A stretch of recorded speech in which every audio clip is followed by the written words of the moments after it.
What up, what up, what up? What's going on, good people? Mark Special Home here. We're going to start bringing Monday Mayhem back, by the way. So every Monday, it'll be at different times, though. Sometimes it'll be a little later, sometimes it might be a little earlier. But Monday Mayhem is coming back for sure.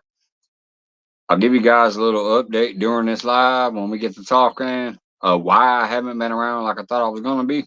And I'll probably put a video out about it pretty soon, too. But anyways, let's kick off that opening. I'll see you beautiful people on the other side if anybody makes it in. Pontoon Jody, my CFF was first, though.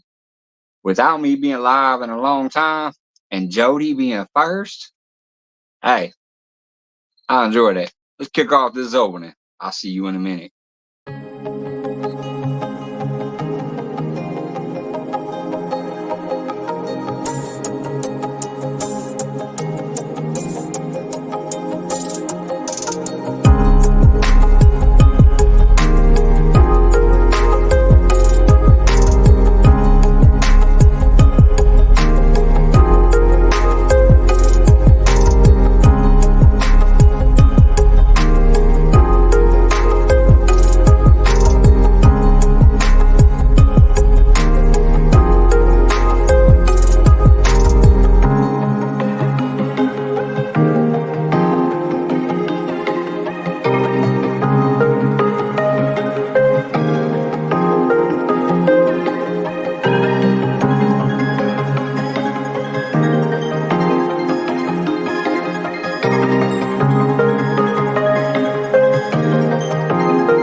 I love that little tune.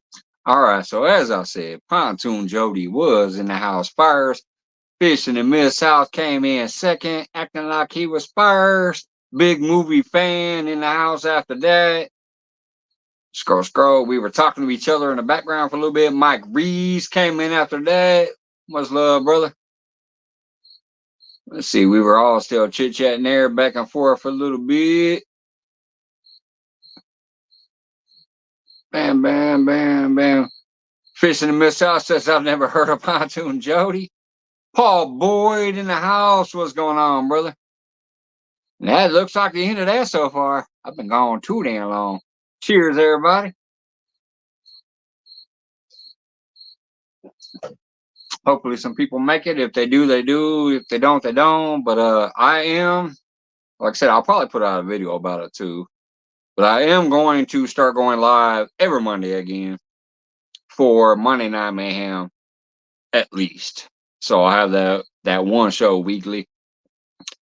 The times may vary. Sometimes they might be a little bit earlier. Sometimes it might be a little bit later. But it'll generally be between 9 to 11 p.m. my time, Central.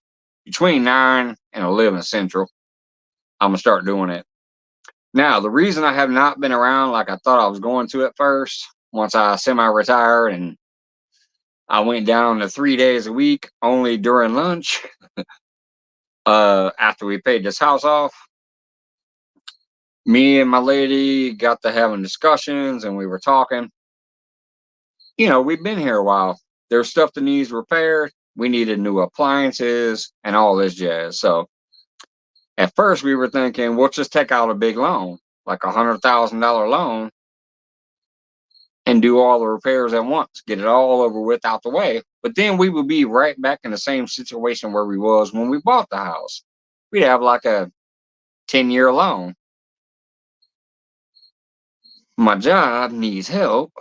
So me and my lady were sitting around the fire pit one night. We're talking, drinking, having a good time, leading into a date night situation. But we were having real discussions. And I brought up, why don't I go back to work for about another year instead of taking out this loan? Because if we take out that loan, we right back where we was for the last 10 years. Why don't I go back to work, you keep focusing on your business because she's doing great. She's killing it. Moon over Miami, what's going on? She's killing it on her. Let me scroll back, make sure I didn't miss anybody else. So she's killing on her business. And I just decided, why don't I get back to work? Because number one, my job kind of technically needs it. Number two, it'll be a lot of extra money. I'll be bringing in the decent paychecks again. When I went on semi-retirement, I was getting like $200 paychecks every 2 weeks. So $400 a month, no bueno. Wasn't gonna be what we need unless we take out the loan. And we could have. We could take out the loan, but come on. We'd be right back in a 10-year payoff situation. So the reason I have not been up as much, the reason I haven't been able to come on like Pontoon Jody, Friday show and all that, because I wanted to. I was like, oh yeah, I'm about to start being able to come up there. The reason I haven't been live myself, Bud Files, what's up? Is because I decided to go back to work full time. I'm back on 4 10-hour days. Troy, what's up, brother? Johnny Small Pepper. I was thinking about you today, and here you are. I appreciate that. Polar Bear the Chad, too. Seen a bunch of old school brothers up in here. And sisters. I appreciate that. But, yeah, so that's what's going on. And like I said, I'll probably post a video for those who don't make it to the live tonight, that some people will still maybe wondering, what the hell is going on? I thought he was coming out. Thought he was going to be on more. Blah, blah, blah. But, yeah, I decided to take my ass back to work for about a year. I told my boss 6 months to a year before we discuss the schedule again. So that's what happened. I took my old ass back to work full time, 40 hours a week. I'm still lucky that it's only 4 days. So, I got a few days off. So Monday Mayhem, I'm bringing back. You will see me every Monday if you feel like bringing your ass in here to hang out with us. You will see me Monday nights. Occasionally, I am retired, but working 3 days only. Well, that's what I was doing. I was only working 3 days a week, and I was only working lunch rush. I'd go in at like 10:45 in the morning, and I was out by like 2 or 3 in the afternoon. But I was only making $200 doing it. And I did that for about 3 months. And I took that vacation too, when we went to Shelbyville. So I had a good stint off, and I enjoyed it. I was like, oh yeah, I'm coming back. But, we talked one night around the fire pit. Fishing a dream. What's up, brother? So we talked around the fire pit one night, and I decided to toss my old ass back into full time for a little while, instead of taking out $100,000 loan for all the repairs and shit. And it's already worked because we just spent $3,000 to get some new appliances. Our refrigerator, every 2 months, we had to take all the food out and put it in the cooler and put it on ice. And we would, Dirty Mike, what's up? And we would live out of a cooler for a few days while the refrigerator and freezer defrosted. So we've been dealing with that for like 2 years almost. So the refrigerator, we needed a new one. The dryer went out near the end of last winter, and this whole spring and summer, we've been washing clothes and then putting them up on a clothesline out back. What's up, John Wiggs? Thank you. Appreciate everybody coming in, by the way. I mean, I know I ain't been here for a minute, so. But I'm just explaining why. Like, I thought I was going to be finally free and come out and hit the YouTube like crazy. But yeah, we made another life decision. We talked about it and we discussed it, and we decided this is the best thing for us is for me to go back to the 40-hour work week. Even though it's only 4 days, though, I still got 3 days off. So I'm still better than some. You know, some people got to work 7 days to get 40 hours. So it ain't bad. But anyway, so we just got a new refrigerator.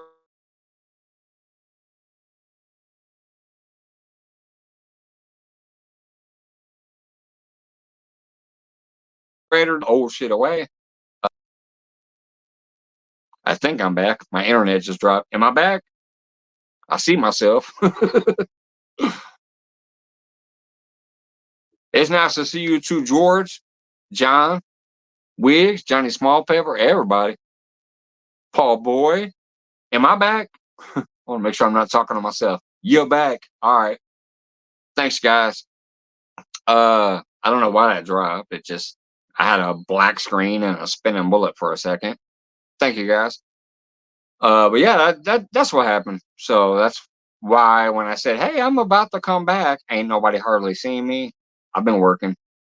Uh, is the link pinned, by the way? Because I did pin it to the chat. I don't care if anybody comes up or not, but is the link at least pinned if somebody does want to come up? Hamster internet, yeah. Somebody jacking my internet, cause Joy Stewart, what's up? Yes, it does. Yes, it does. Yes, it does. Thank you, Dirty Mike, for the answer. Appreciate that. Joy, absolutely fabulous to see you. And my brother Scott.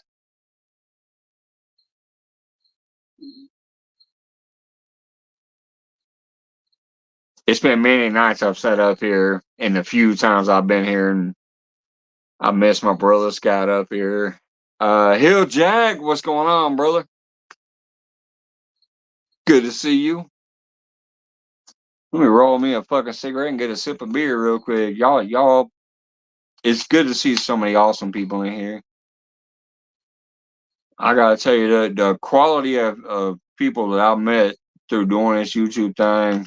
I love y'all. Just and I don't throw that a word around often. But I do on here because I mean I just love y'all.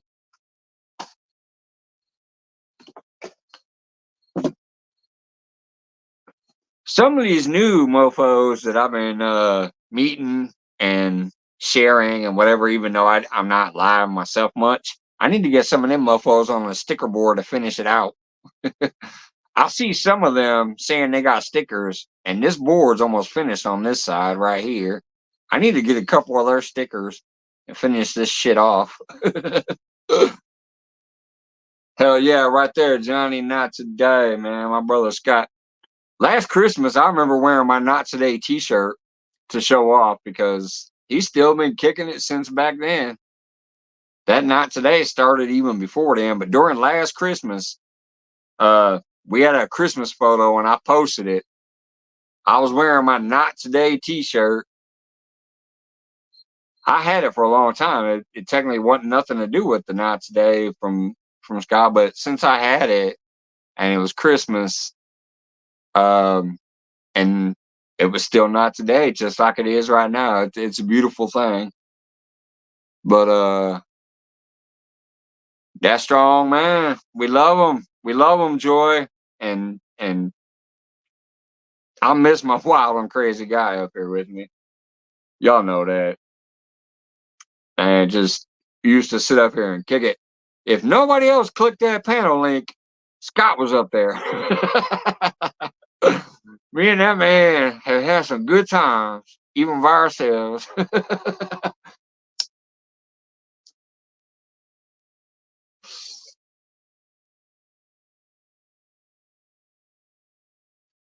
George says, I need lots of stickers. I feel left behind. Or I fell behind. George, did you ever get one of mine? Because I've sent some of mine overseas. Like I know Froggy has one, and a few other people have one. What's up? Randy in the house? Look, Joy, it's turkey butt.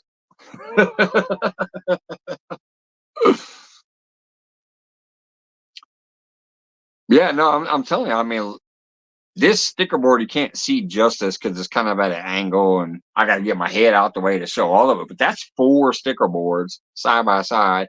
But I got a little bit of room just right here on the corner. I need to get a few more stickers to fill that son bitch out so I can start the next poster board. Indiana Chris, what's up, dog?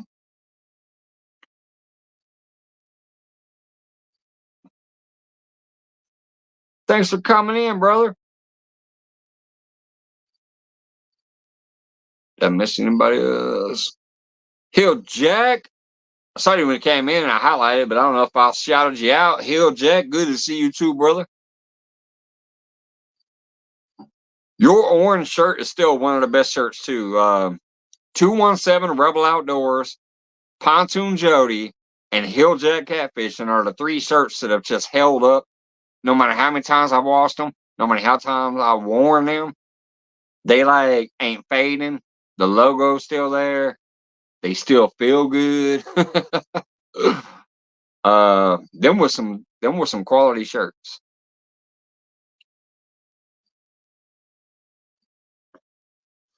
Oh, and the other one was Size Matters Catfishing. That's another shirt that the logo hasn't faded. The colors are still crisp and clean. Size Matters Catfishing has another quality shirt. Oh shit, somebody's on the panel. Ah, what we got Dirty Mike popping up. What's up, brother? Oh shit! What's up, brother? Shit, not nothing, man. How's it Drinking going? that beer, smoking that smoke, and talking to some wonderful people. How you doing, Hey, man? I'm doing great. I got that friendly smoke. I don't drink, but I smoke like a chimney. Oh, I know. I smoke like a chimney too, but unfortunately, the wrong thing. Oh, maybe you should get some of the right thing. No, I do the gummies and Okay, the okay. vape occasionally because my lady does that. I Oh, love there's vapes. my man. There's my man. I What? love the vapes. Scott, I love you, brother. Thanks for saying hey. That's my brother right there. I love you, man. I appreciate you.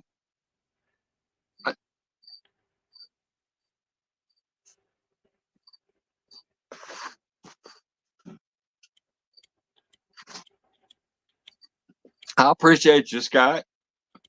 Thanks for thanks for coming in. I love you, brother.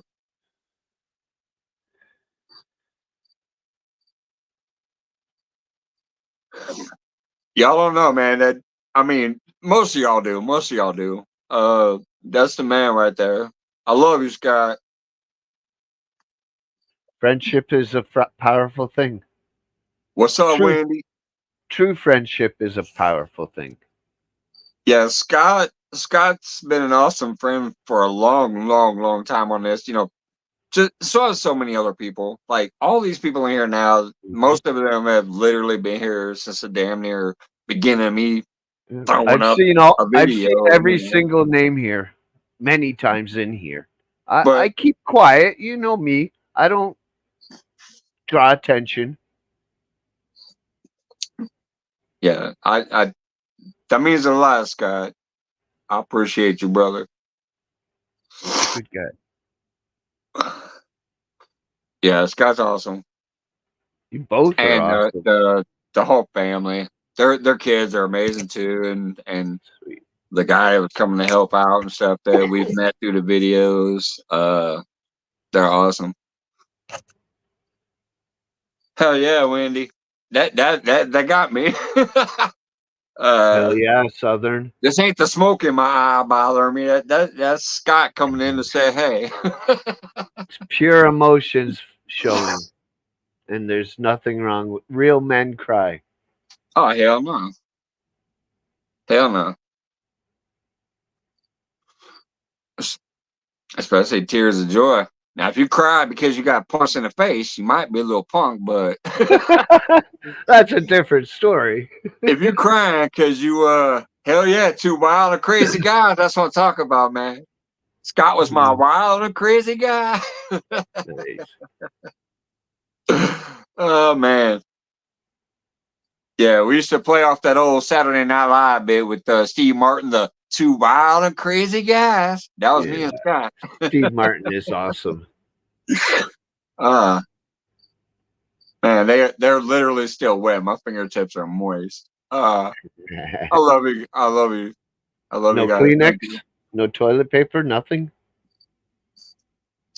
And I know Scott's getting his hair braided still. You can almost braid this beard.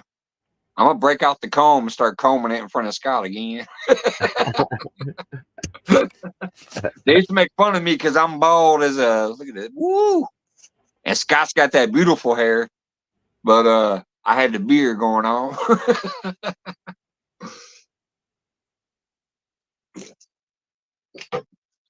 I'm about to save this off again though. It's getting a little just too hot at work, so about to scruff that off again. But he used to get his hair brushed in front of me, so I would break out the comb and start combing my beard. I used to keep it over here on the table because I know he'd try to break out his hair because he still had a full head of hair. And woo! Nice. All right. I'll be right back. No, it is in honor of Scott being here. It's time to go pay that parking meter, brother. I'll be right back. Hey.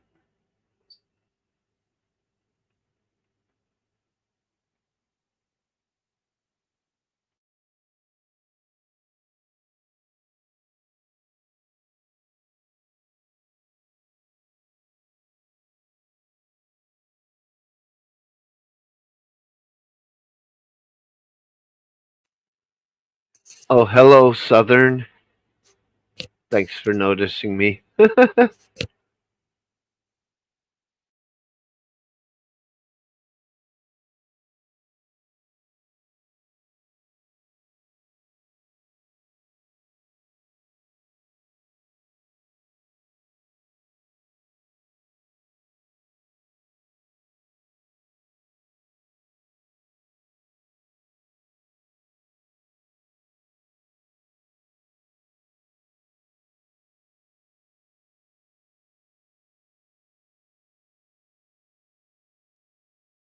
All right, I'm back.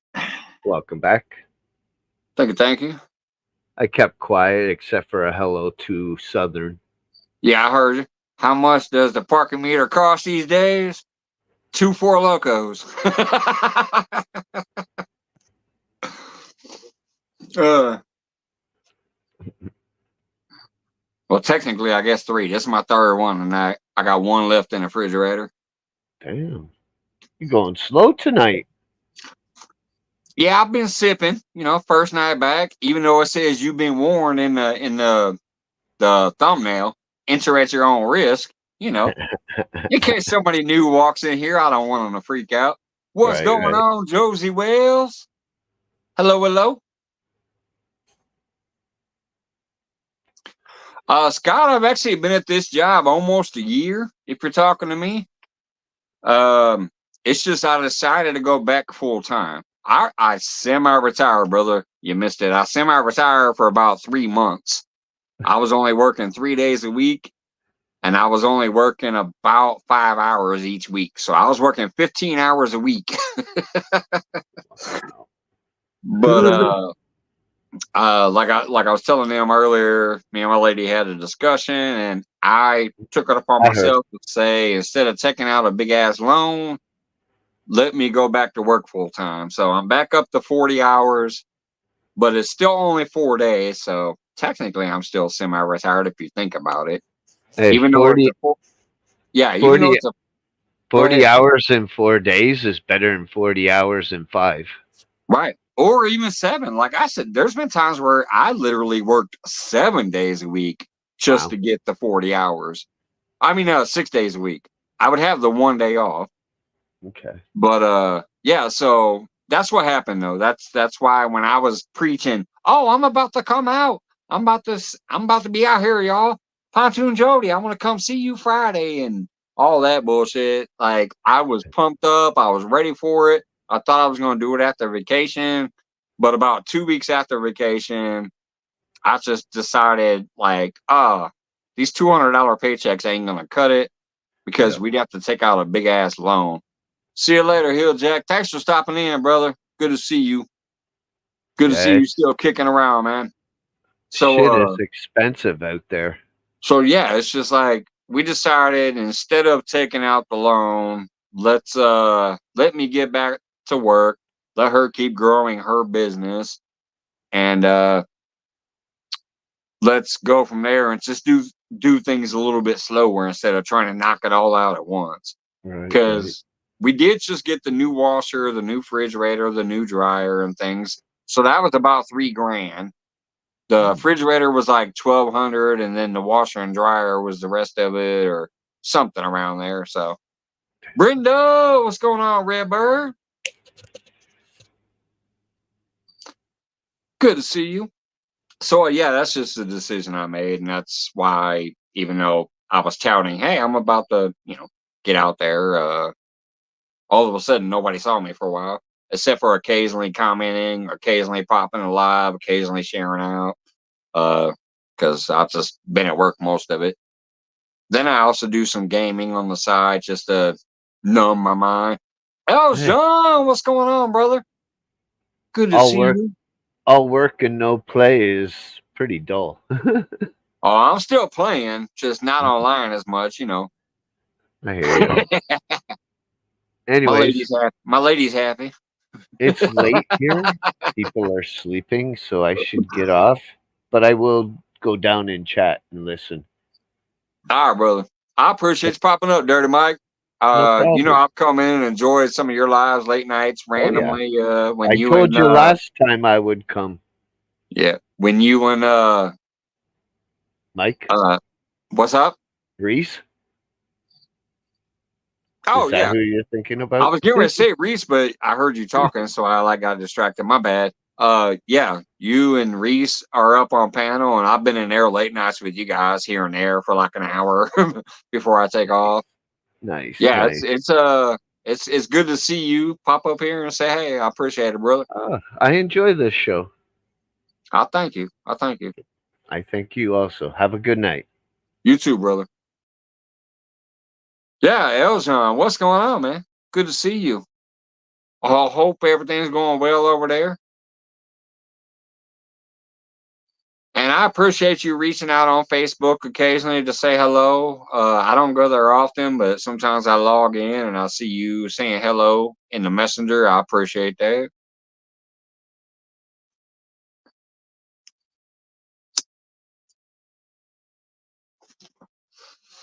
And Johnny Small Pepper and a few other people do the same thing. They'll peek in my little Facebook there and they'll leave messages, but I don't go there that often. Wait, I got somebody else in the background. Oh snap! It's the What's sexy up? fat man. What are you doing, my brother? Hey, just chilling, man. I'm doing good. Been a How minute. you doing? Dude, I'm, sniffing air, being a handsome fat man. You know how it is. I'm a handsome skinny man, but well, I'm not handsome either, so fuck it. Who am I kidding? I've But been, hey,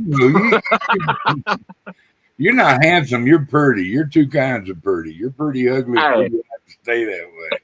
at least I'm a good troll picture for you. You are, You brother. get to scare the trolls away. And I really got to admit, I have used that more than once.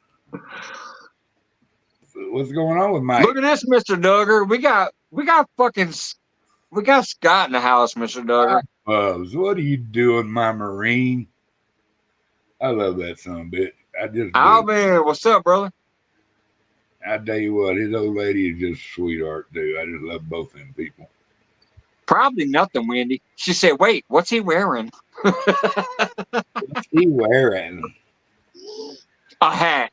I didn't want to come naked, so I put on a hat. You can always tell when Mr. Duggar's naked because all you see is like the mustache and the hat. Like if it goes any lower, you're gonna see the shoulders. You know, I told you. I told you. It's New Mexico. It's a hot bitch. I told y'all. I already know when that camera's low and you don't see the beard, you only see the mustache. It's because them guns are out. Yeah, you know. Avid does the same thing. If the camera is pointed down, up, it's because them shoulders are out. When you said pepperonis, I Brenders, hi Wendy's, Joy, aw, Indiana Chris. Yeah, she's your boss. I'm telling you, man. Good to see. That was good just to see him up here, Scott. See Joy say all Duggar, you know.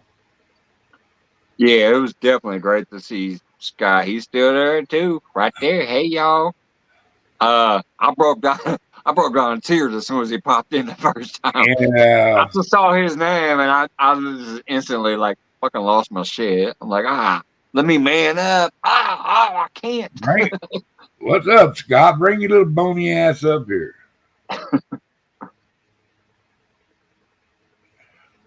Hell, I ain't got to see Miss Joy either. Hell. Could be Mayhem, but it's over with now. The crew come back together. Yep.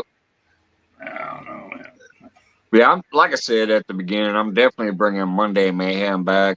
It might be varying times between 8 to 10 sometime, but every Monday I'm gonna pop up at least on Monday.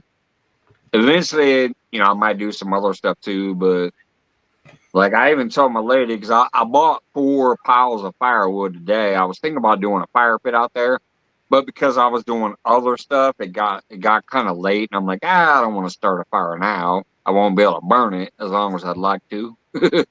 What did you get? Cords of wood? 4 cords of wood? So tomorrow I might pop up to do a fire pit. Yeah. John Wick said, "Damn, Michael let anybody on his panel."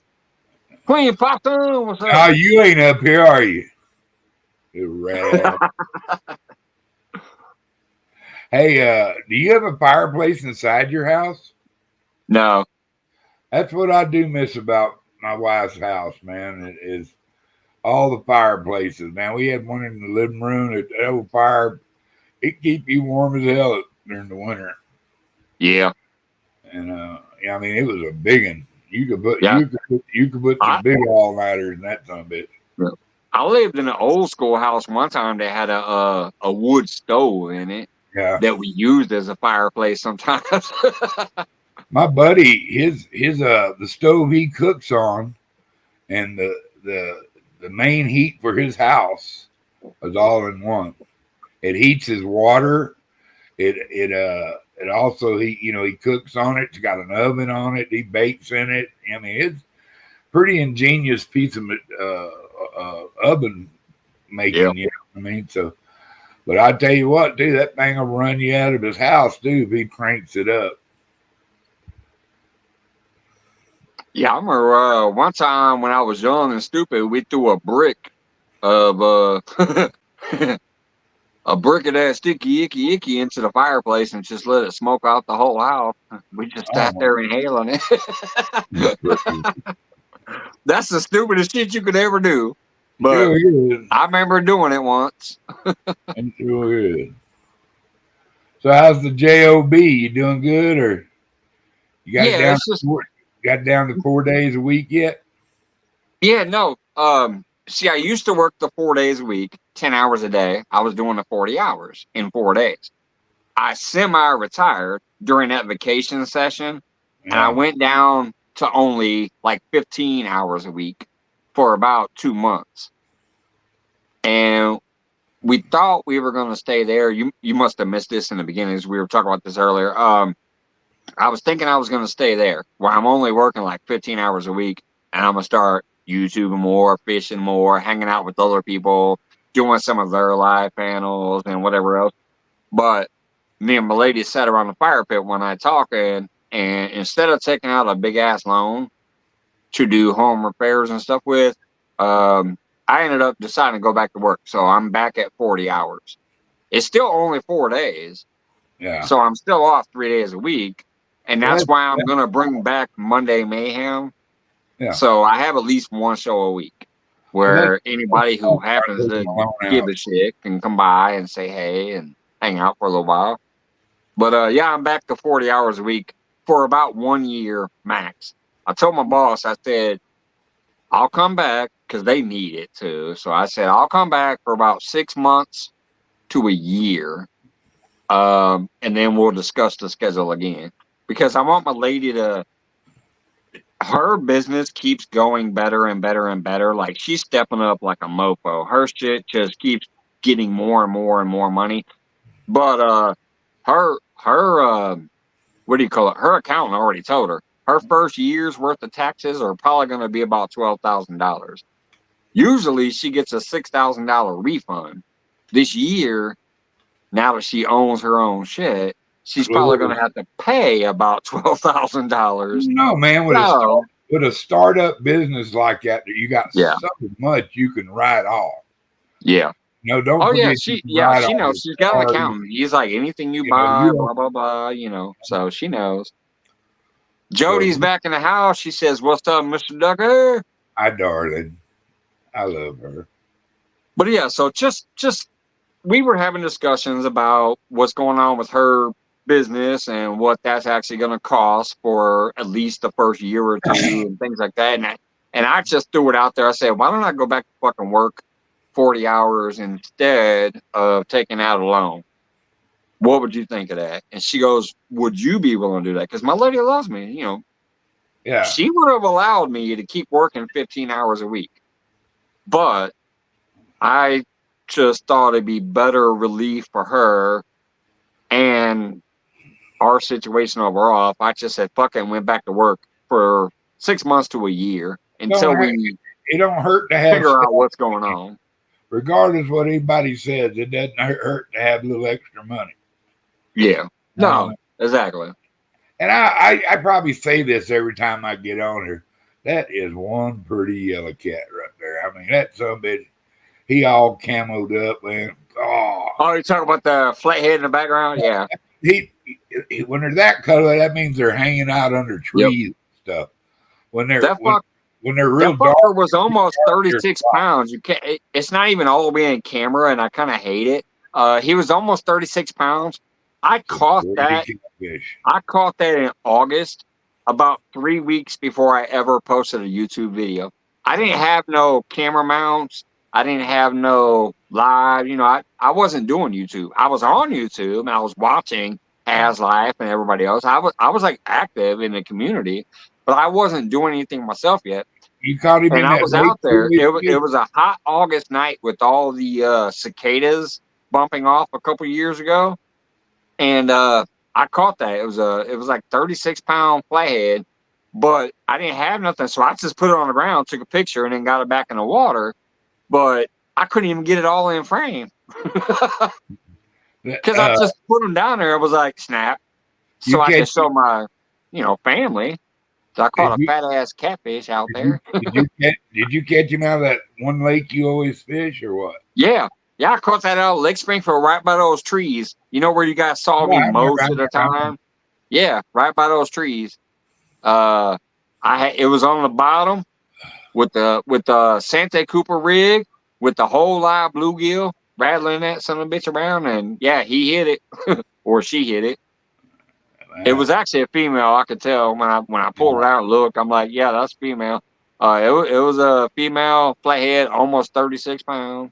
Nice, a nice, beautiful fish. I was by myself, didn't have nobody netted, nothing. It was a good old fight, but yeah, I didn't get no video of it or nothing because it was before I started doing YouTube. By about 3 weeks, 3 weeks later, I started posting some videos on YouTube.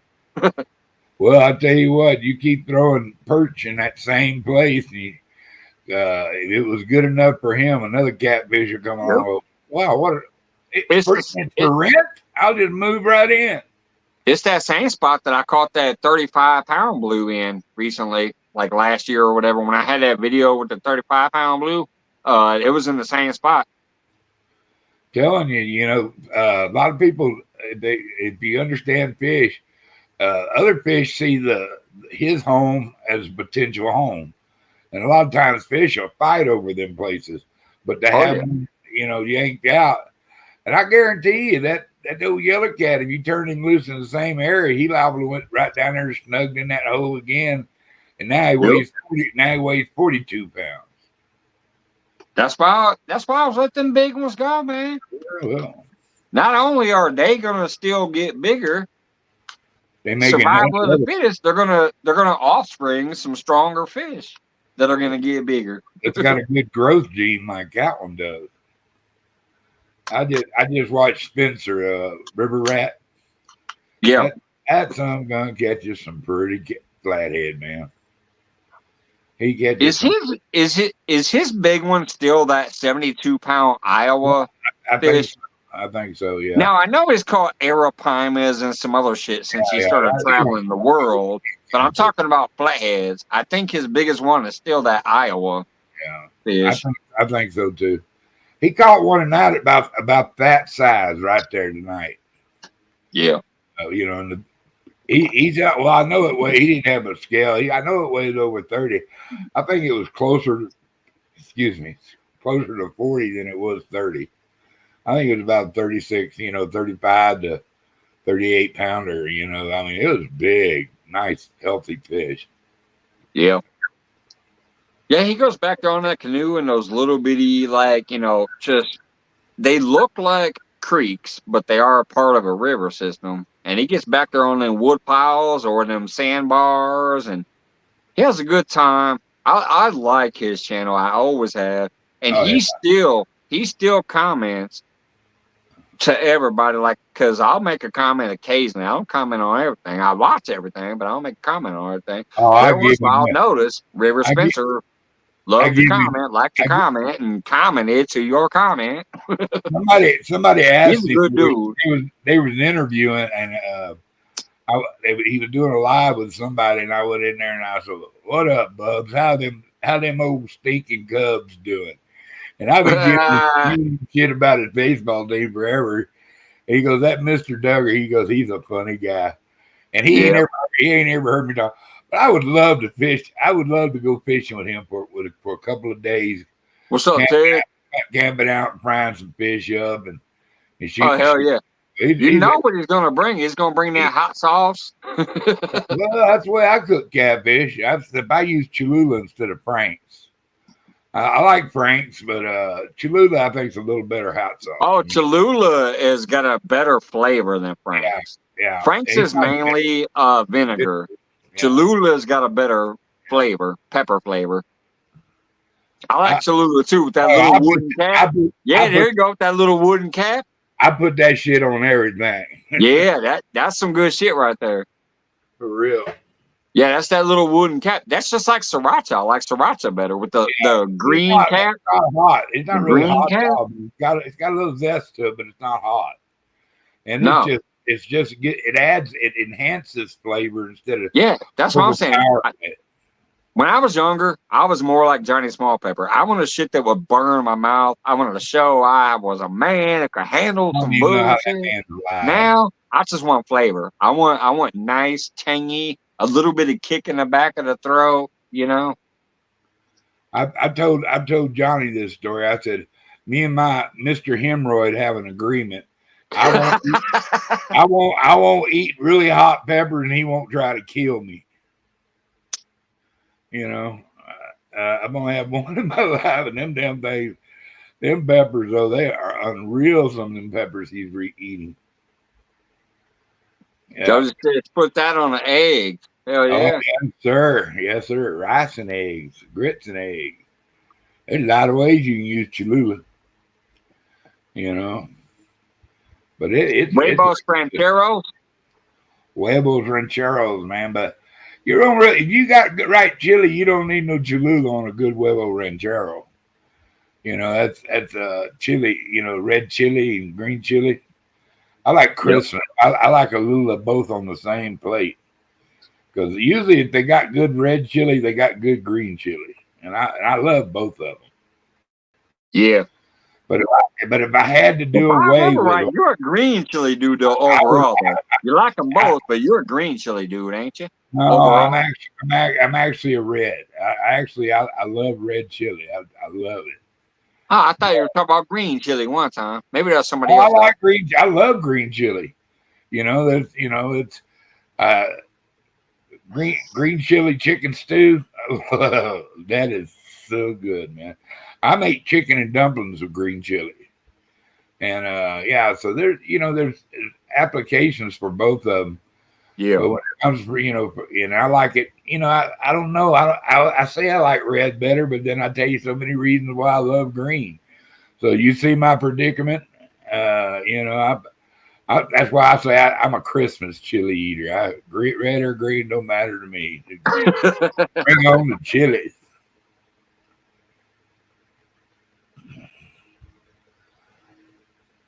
Jody says she likes sweet stuff, not the hot or sour. That's why she likes me so See, much. you don't know about balancing it out there, man. You get a little bit of hot, a little bit of sweet, a little bit of salty, a little bit of like some bacon in there. Give it that savoriness. Balance that shit out all in one bite. You got the umami bomb. Oh yeah, man. That's you know. I mean, that's what makes them green chili chicken and dumplings so good. Oh my Hey god! Jody, Four Loco is sweet. She's like, no thanks. I'll pass on Poor Loco. You know what I love is when Eileen, welcome to my kitchen, did that cook for me. You know how she does the specialty videos for the YouTube channels.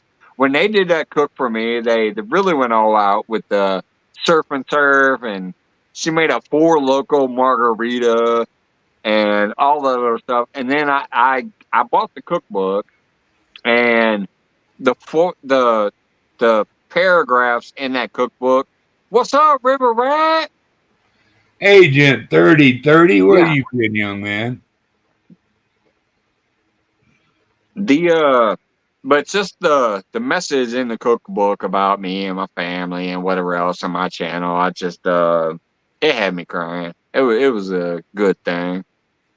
I showed my lady. I was like, "Would you look at this?" I was like, Four Loco needs to give me some money though, because I don't sponsor them motherfuckers. That'll build you a There's Four so many Loco people who car. ain't never had a Four Loco in their life who have had a Four Loco because of me. And there's even a recipe cookbook now with the Four Loco in it. So Four Loco owes me some money. Try. I should reach out, but like, hey, I'm a monetized YouTube channel. I drink Four Loco. Jody, you tell me you don't like sour cream on your potato? I'm I gonna like. pay that parker meter. I'll be right back. Have at it, Mr. Duggar, and everybody in chat. I'll see you again in a minute. Yeah.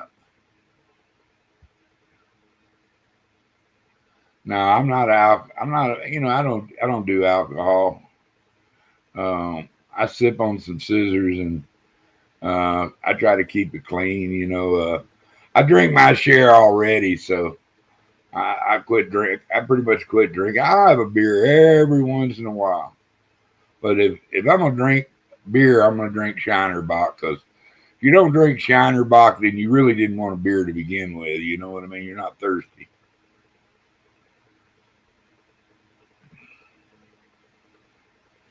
Yeah. Okay. But do you like sauerkraut?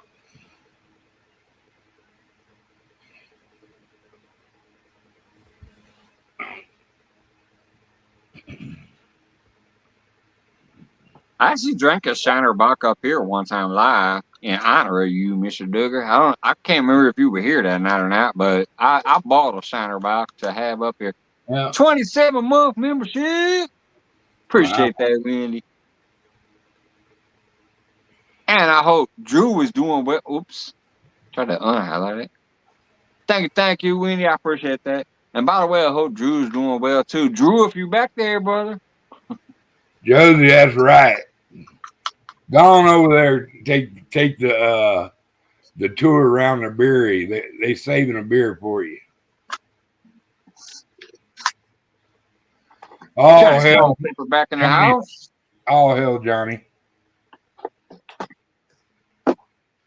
Little sexy man. What are you talking about, your little pepper eating ass while ago, boy? Yeah, he's one of my heroes. I love the shit out of Johnny. He's good people, man. And I don't really jive, you know, me and you got a relationship, but I don't really jive that well with a lot of people. Oh, that I could just sit down and pick up the conversation right where we left off. Johnny's one of them guys that you might not see him for a year, but you start the conversation right back up from the last time you seen him, and that's a quality that I admire in people. Some people that's got that ability to bring that out in me to be able to talk to them like that, because I'm skeptical of so many people. I love everybody, but I'm skeptical of a lot of them. You know what I mean? So work through that shit, Wendy. Trust me. Me and my lady been through some shit too, but we worked through it. There's been times we didn't even think we gonna be together no more. So, whatever y'all going through, work through it. It'll work out if y'all are into it. Oh, it's different. Okay. I won't ask about it. You can text me sometime if you need to. I'm just saying there are times, trust me, that me and my lady didn't even think we were gonna make it. But we still are, and we're stronger than ever. So it's not us. Oh, okay. The commitment that you got to work at, bro. Yeah. She says it's not us. I thought she meant it was them at first, because I'm like, hey, I hope he's doing well, and say hey. And she's like, we're going through a rough time. I thought maybe she meant like conflict between them, but she says it's not us. So all right, well, whatever you guys are going through, I hope it works out. If not, you can text me. Don't forget my new number and my new address and all that shit's in Nightbot. So if you need my new number. You're right about that, Jody. Good people always promoting and bragging on other people. Yep, Johnny always out there doing that. Is this him or is this a troll? Hey, and the first That's his person voice. the first person that makes fun of this big stud costume that I'm wearing, this is my pajamas. So anyone that makes fun of this shit, we're gonna have words. I'm just saying. I'm gonna make fun of this shit right now. That looks like Mike Lindell. That looks like Mike Lindell wearing a Mario costume. Oh man! Wait a minute. Except one thing. Mike Lindell shaved his mustache off when he went to the DNC to try to spy. What the hell you got against Mike Lindell? That motherfucker shaved his mustache off and has the same voice. Da Bears. Like, everybody knew it was him. That shit cracked me up. I ain't gonna lie. I was dying when Mike Lindell tried to crash the DNC looking like Mike Lindell, but without a mustache because he shaved it off. That shit had me rolling. I'm the pillow guy, huh, Indiana Chris? I always thought you had a mean streak in you. I guess it's positive identified it, but that's okay. I have a short memory. I'm old. Anyway, CRS. He done got hit by CRS. Can't remember shit. Oh, that's funny stuff. I think about all the characters that someone's ever called me, and I kind of like the pillow guy. I kind of like Mike Lindell, so I'm okay with that. The mushroom guy. At least they called you the pillow guy and not the pillow biter guy. I mean, that'd be a whole different story. No, mommy, make him stop. Yeah, don't be. Haters are going to be haters. Either dig my. I'm not hating. I'm cracking up. I love it. I love it too. So does Indiana Chris. She says, I love it. So do I. I'm cracking up. Oh God. Josie, I'm you have cracking up for different reasons, but I'm cracking up. Oh my male goodness. lingerie. Oh my goodness. Does that have a back flap on it? That's what I want to know. It has a Good big night, banana. Josie. It has an overly large banana pouch that seems to be somewhat underfilled, but we won't talk about that. Poor Yes, little it feller. has Well, that's back flap because you're too. Johnny Getting Small lost in Pepper. all that clothes.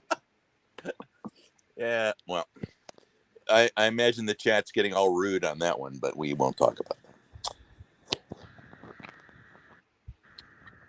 I Oh my! remember when his big brother OD'd last year. Sad. It's like for last year, other younger brother, my age is fighting for his life. It's until later. Oh man, I wish the I Lord keep my trying to God touch it, but it's going away. would just wrap his healing hands around that Sorry to family, hear that, Wendy. comfort them in this time. In Jesus' name I pray. Amen. Amen. Oh my God, I just can't even imagine. I guess I can't imagine. I mean, man, there's death with life, there's life with death. There would be no death if there was no life. So you can celebrate them in their death. You can celebrate them for their life, before their death. They don't always got to be triple dog night. We're all feel cheated when we lose somebody, if I only known. So if you love somebody, tell them you love them. You're not guaranteed another 30 seconds on this earth. Hell yeah, that's why when Scott popped in to say hi, I lost my shit. I started crying right away because I do love that man, and I had to say it, but I said it kind of threw some wet ass eyes. I just Yeah, instantly like lost my shit.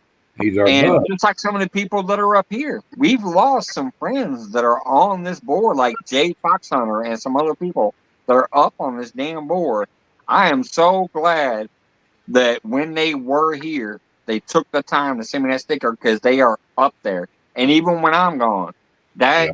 that while I was here, I got to meet them, and they took the time to send that sticker and get up on this board. And that's why I love this board behind me. It just means the world to me more than anything. My boy, The time that somebody would be like, yeah, let me send you something, my and boy I can Kid. get it up there. I miss.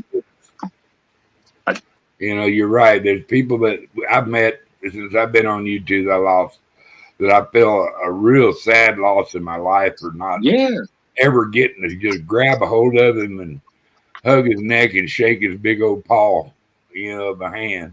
Oh, Kenneth. And You Kenneth got Power. that right, buddy. You got that right. I still heard Yeah. about that guy. I mean, me and him, if you'd have shook us in a sack and dumped us out, we'd have fell out together. We were so much alike.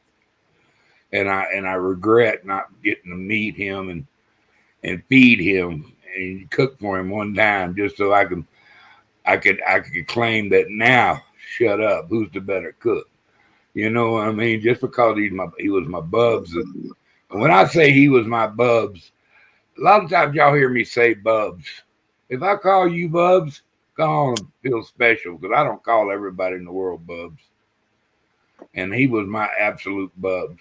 You know what I mean? I love that cat. Can I share something with you, Dougs? Huh?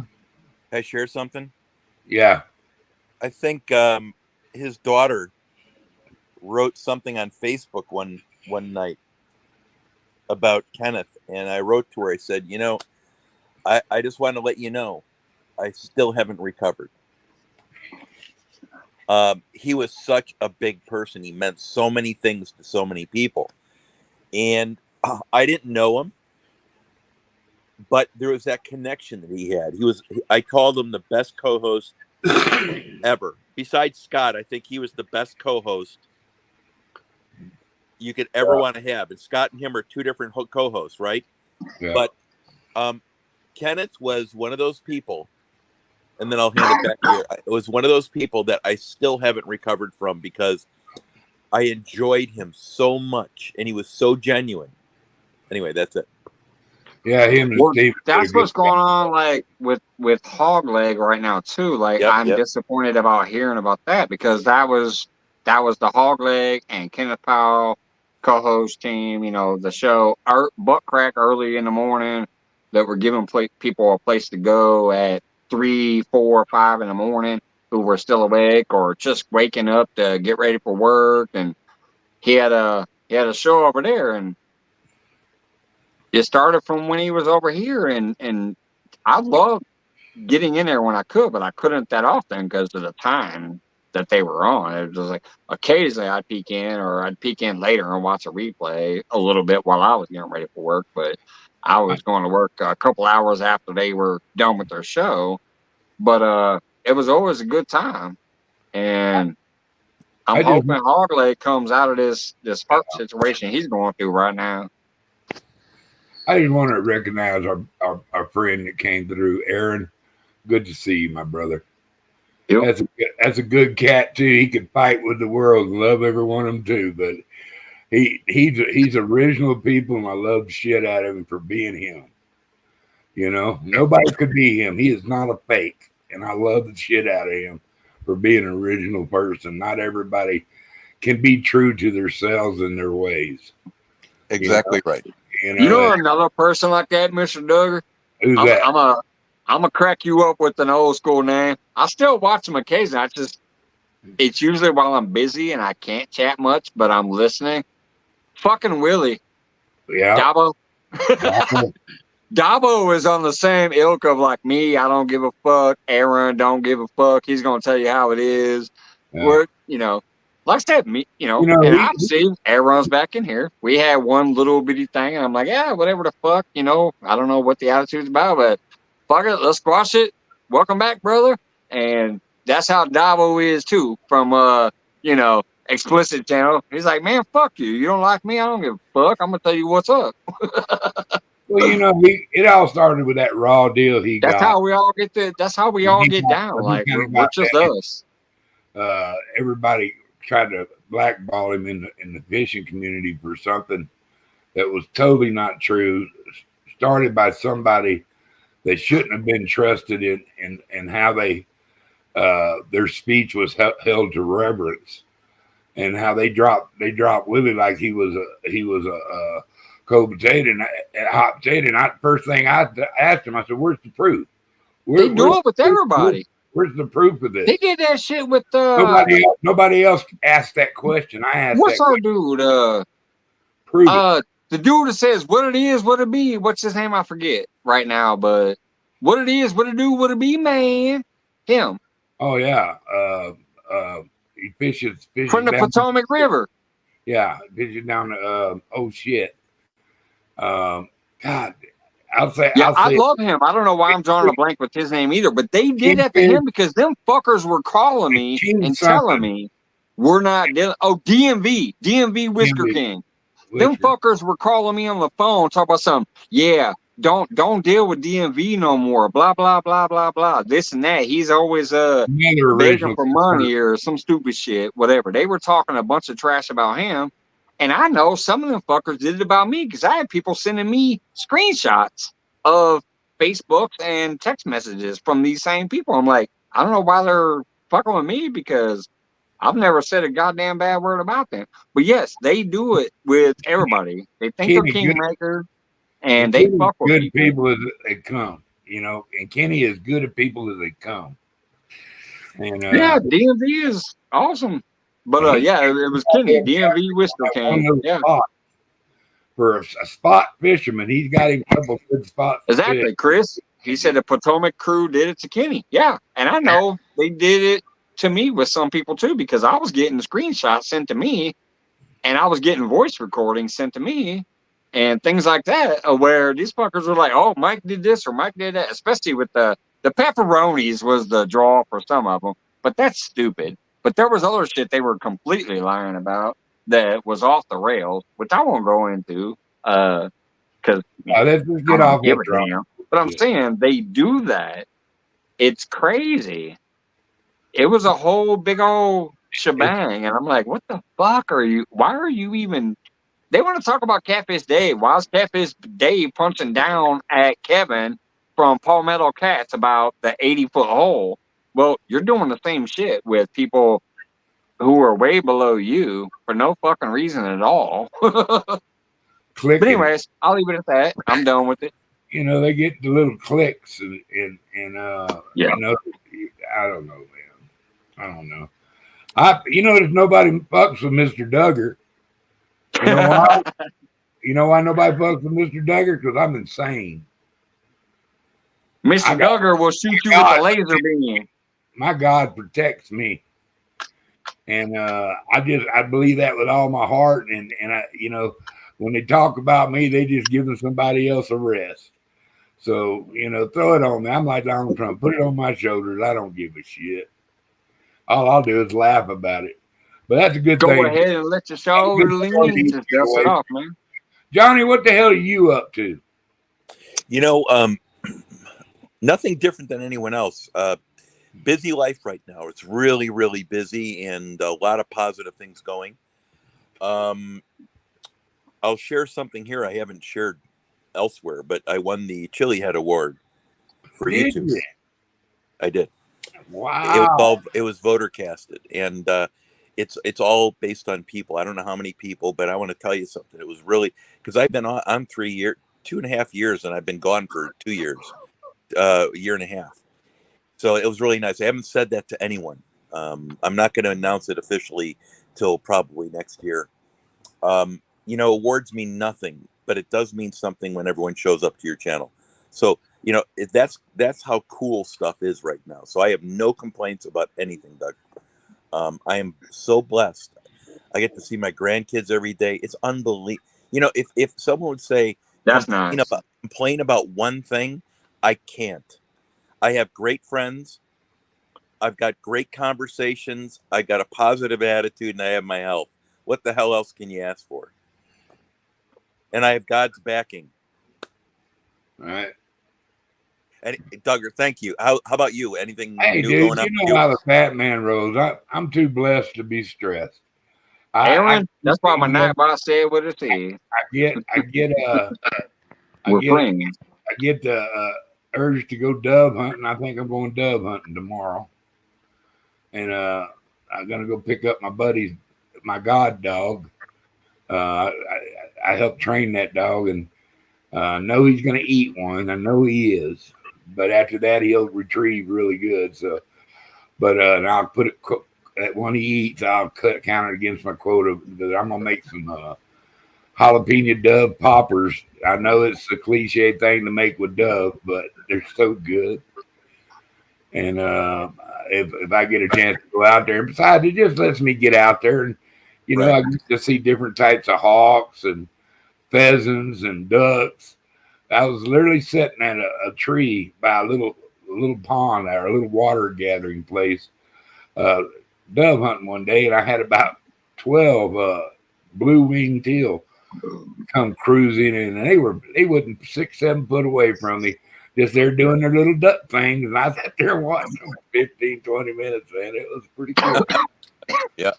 You know, and they some noisy little bastards, man. No wonder people don't know where they're at all the time. I mean, they were having some, like I say, they were doing little duck things, spinning around, feeding in there, you know, because it was a agricultural place. They grew some maize and some, you know, some of that real hard feed corn. And so it was, they had reason to be there.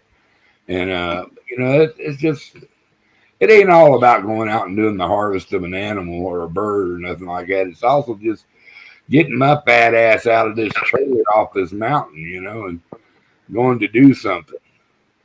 And I enjoy doing that, you know, because I'm country as taters, you know, I ain't shit you.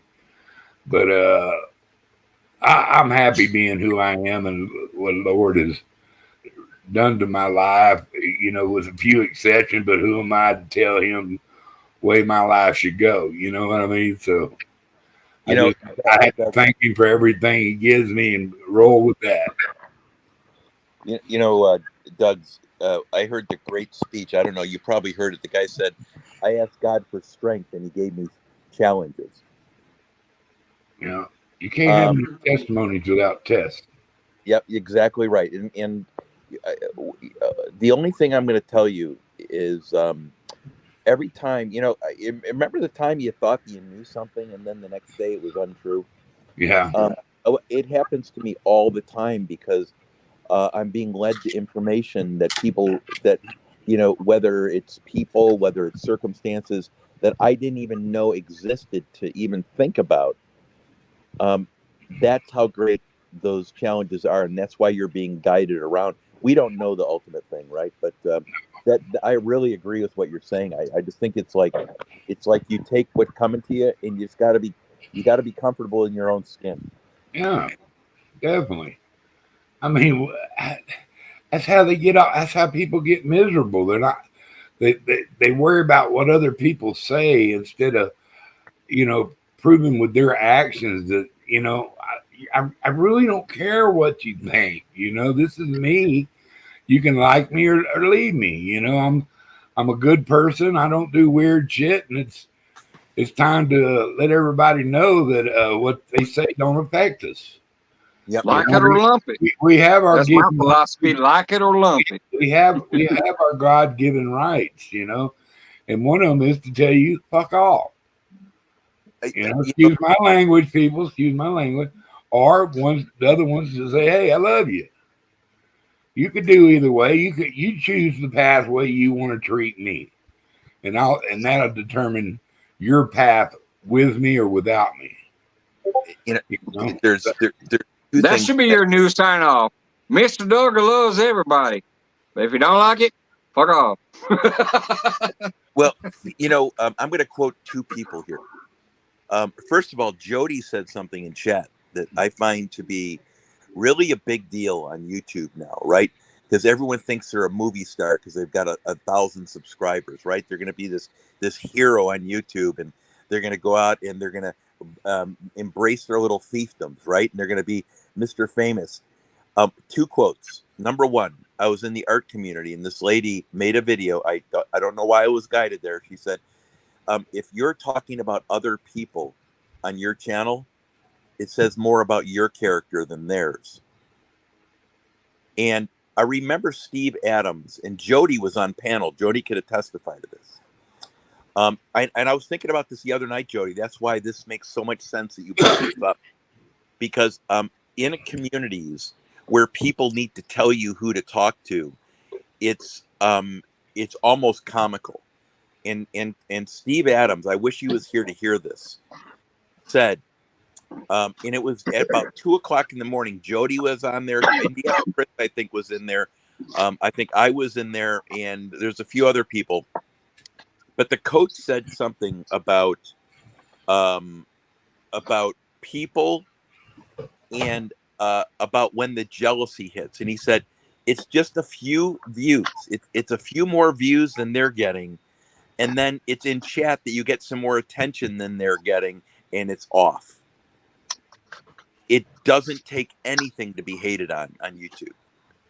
And Jody, for them to tell you that, it says more about them than anything. Because the only thing I've ever said to anyone about anything is you need to go check out here and here to see when I'm just go see something. Go look here and here. And they came back and said, thank you. That's all I said. Because talking about someone negatively without them being there is it's not somewhere I want to be. Jody, if someone's telling you that, that's not a place that makes them look good. Just do you. Well, that's why here, anytime I've ever blocked somebody, I've never really been like, hey, I blocked this person. This is why. I think you should not go watch them either or be friends with them either. I've never cared. When I've blocked somebody or I've made sure that somebody's not here, it's for my own personal fucking reasons. Now, there's been a couple that I've let back in because, it was some stupid shit, whatever. But I've never once kicked somebody off my shit to make sure they're not here and then gone out on my community tab and said, oh, don't watch this person. or whatever, like you're talking about. Like, I don't talk about that person as far as you shouldn't watch them or you shouldn't whatever, because you're your own fucking person. You do what you want. I've occasionally been like, oh, this is why I didn't like this person here, but I didn't say in return you shouldn't like this person. That's I don't like talk the guy about who people. started that crap with the guy that started that crap with Willie. I know who his name is. I know what his name is. I didn't mention his name, and that was on purpose because he doesn't deserve the honor of me even acknowledging that he exists. And me either. I just said they. My opinion. I said they. Like, I'm not saying names. I said they called me. They talked about, you know, this, and they said this, which is true. They did, but I don't talk about who did it or who said it because I'm not trying to like put it out there like that. You know, that far, like being specific with it. Yeah. I mean, but yeah, it happened with Willie because I know that my very first live was actually on fucking Davo's show. I was on the front porch getting drunk and accidentally clicked live and was up there live with Davo. That was the first time I was ever fucking live on YouTube. Was technically accidentally getting up there with Davo and some other people from back then. Hell, I even think Tuesday might have been there that night. Way back then on my front porch. And then that's why one of my first lives was from my front porch, because that's where I was the first time I went live on somebody else's show. So I was on the front porch quite a few times. And if you look at some of my very first lives, I'm just as drunk as I am now. So all those people that said, oh, I stopped watching him because he's a drunk. Bitch, you was on my panel while I was drunk on my front porch where I could barely even speak because I drank 2 64 ounces of beer and a couple Four Locos. I could barely talk, and you were on my panel. So don't tell me a year later, now it's been almost 3 years, but a year later, you started saying, oh, he's a drunk. I wasn't drunk the first time you came on my panel. Just saying. Oh, well. You know what I mean, Mr. Duggar. You've been around. You've been here since the beginning. You know what I'm talking about. It's here to have fun. You know what I mean? And maybe learn something. You know, I'm a big history buff. And, you know, and every once in a while, I just go tripping around the YouTube world. There's a lot of info out there. Oh, yes, there is. If you can think about it, there's a little short or a film about everything. It's, you know, and I don't know, man, when they started censoring everybody, it kind of soured me for a long time. And if that's kind of when everybody thinks I just shed the fishing community. No, I didn't. I just been busy. I've been, you know, there's only so much time you can sit in a chair and stare at this boob tube, you know. But one of the time I do, I skip around. But I've got a core of individuals that I watch pretty regular and hang out with, and you know, that's just for my own social brain. So, you know, I don't feel like a introvert sitting in this little house I got, you know. So sitting in a chair naked. Yeah. Well, I'm not naked. I got a hat on, damn it. It's if everybody can put a grin on their face and say something funny instead of something negative, that's always such a better day, man. Hell yeah. Such a better day. That's absolutely right. You know, I was on another platform with this guy today. He's a world-class competitor in stuff. And we were just chatting, and we just getting to know each other. And it turns out that we're doing this for fun. That's what we decided, just what Duggar said, doing it for fun. And there's so much peripheral nonsense that it takes you away from having fun. And I think when people finally decide they have a voice, they finally think that they're big shit. And that's when they start talking about people, right? It's territorial. Have fun. Do yourself. Do whatever you want to do on here. And the number one thing when someone talks bad about someone or wants to tell you, what they're looking for is attention.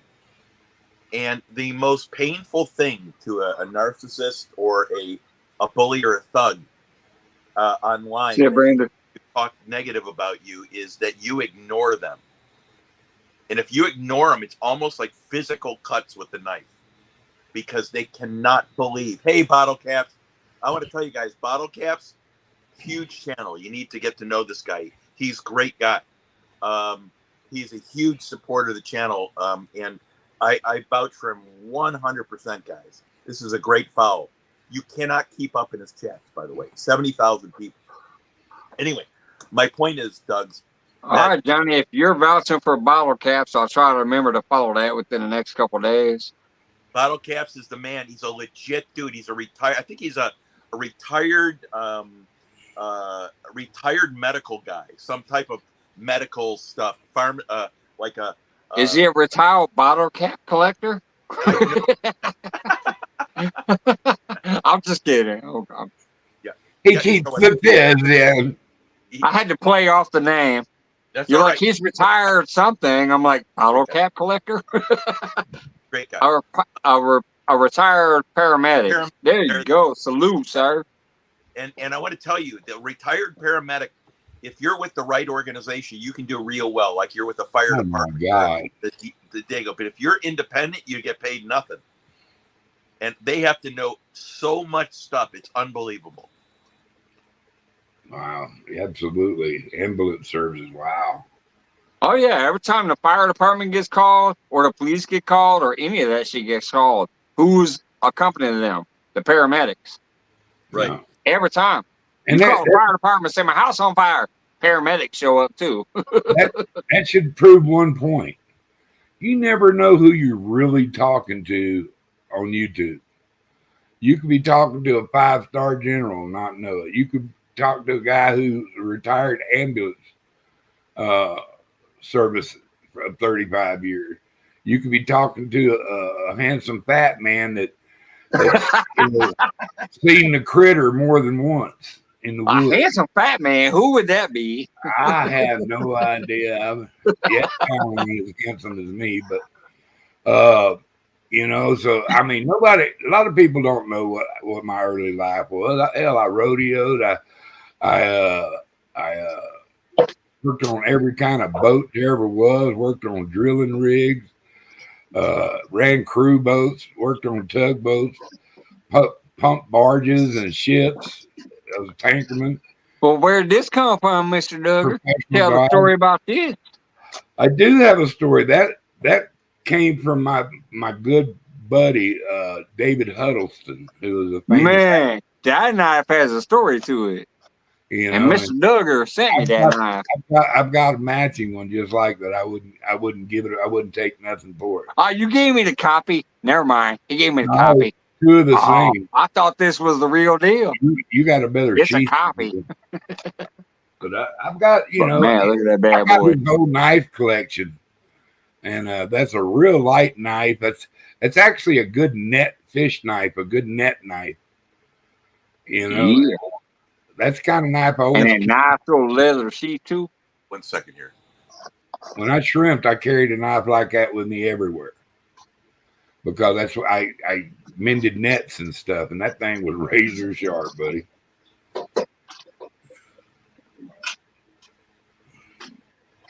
Yeah. Every time I show that one, I gotta show this one too because I bought this one from Uncle Josh Bladesmithing. Yeah. I bought that tomahawk off him. Look at that bad boy right there. Yeah, that's pretty sweet little tomahawk right there. We're gonna call you. Yeah, and that handle. Yeah, that big old nice little handle on it too gives you a nice little sturdy whack with it. Yeah, I got that off Uncle Josh from One Ton Bladesmithing. Very nice.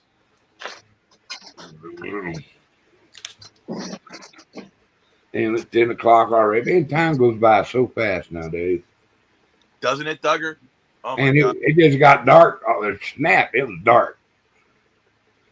And I've gone and played Rust. I play a video game now. I mean, not a lot of people know I play a video game, but some people do because I talk about it. And it's funner than hell. And I know I'm playing a bunch of young people, but I found some older people playing this game.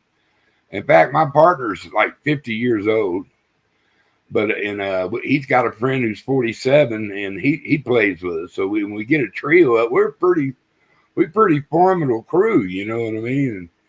And so right now we're building bombs and stuff up. We got an arch enemy, and his base, unless he raids us sometime tonight, he's in trouble. So I mean, it's fun. I don't get to play as much as I want to because I can't sit in one spot a lot. I don't like sitting in a spot at the same time. I got to get up and walk around and find something else to do, But I don't know. I haven't watched TV in probably 3 years. Literally. YouTube is way better than TV.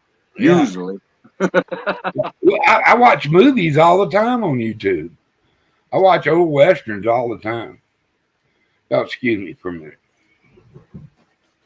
A lot of the shows on TV right now are so bad that the good ones are replays on YouTube. Just why rent? Why?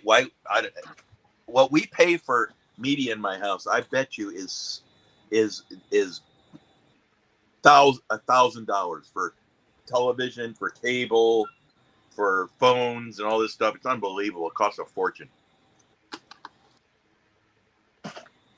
Yeah, hell, I pay $100 just for my 2 cell phones. That don't even include my internet and my cable and. Right. Well, we actually don't have cable. Just internet.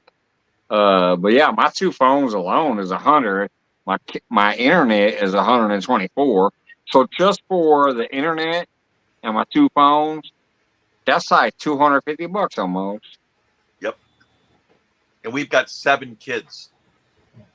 So you can imagine what our cell phone bill is. 7 kids? What, you ain't got no covers or heaters? What's going on? Mr. Duggar is blocked out, but he heard 7 kids. He's like, what? Bottle Cap says, local news, Formula One is all I got TV for. Shit, you can find that on YouTube for free. You don't need cable for that. Hey, Doug's Bottle Caps drives the Nürburgring. Do what? He drives the Nürburgring. In like supercars and stuff. It's really fun. He's pretty good at it too. Wow. He's a gamer is my point. Yeah. Well, you look like a gamer here in your little Michael Lindell Mario costume. Well, that's with the upside down mustache. It looks like he's smiling when normally his mustache looks like he's frowning. By the way, it's like an inverted mustache that's pointing up. Well, Wendy even noticed that one. Besides the hate, Mike, that I'm getting heaped on me right now, I want to let you know the mustache fell off mid-sentence during my broadcast. Wendy says your Mario is jacked up. Mario on meth. Right. No, man, I've been watching like old Munster videos and oh my God, the Munsters. Everybody hillbillies. Just hey, can't nobody fuck with Granny, man. Granny on the Beverly Hillbillies. Woo! They'll make you some possum gizzards too. Didn't know possum had a gizzard. Granny brought that all out. Oh, dude. That was the best show. Oh yeah. Remember when Jethro Bodine bought a trailer house, a cheap RV, and he was going to be in Hollywood? He was called Beef Jerky. I graduated the 4th grade. Oh, unbelievable! You can't make that up, man. Yeah, it's. I watched a bunch of old Archie Bunker. It's amazing how that show even stayed. It would not be allowed on TV. Oh, I'll tell you another show that would not be allowed on TV right now either. Married with Children. Oh yeah, that wouldn't be allowed either. Even though they were technically like progressive at the time, They were on Fox. Greatest show ever. When Fox, they actually started on Fox when Fox became a network. That's what's crazy is about Married with Children. That's why they used to always crack the jokes about Fox. They'd have a crappy show that Al Bundy would see a crappy show, and he'd be like, somebody would be sitting next to him like Jefferson or Marcy or somebody, but they'd be like Fox. He'd be like, of course. Like it was a running joke because Fox had just started the network, and that's who decided to pick up Married with Children and run it. And so that's why they had that joke on there all the Got time. syndicated and got sold. So yeah, that was a great show, dude. Yeah, but yeah, that's another show that would not make it today if they try to put it out there again.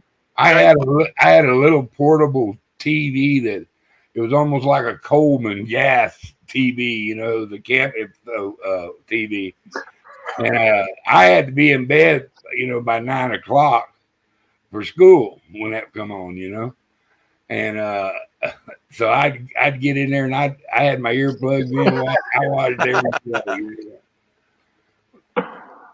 And I could hear my parents coming if they, you know, we had a little crick in the board in the hallway there.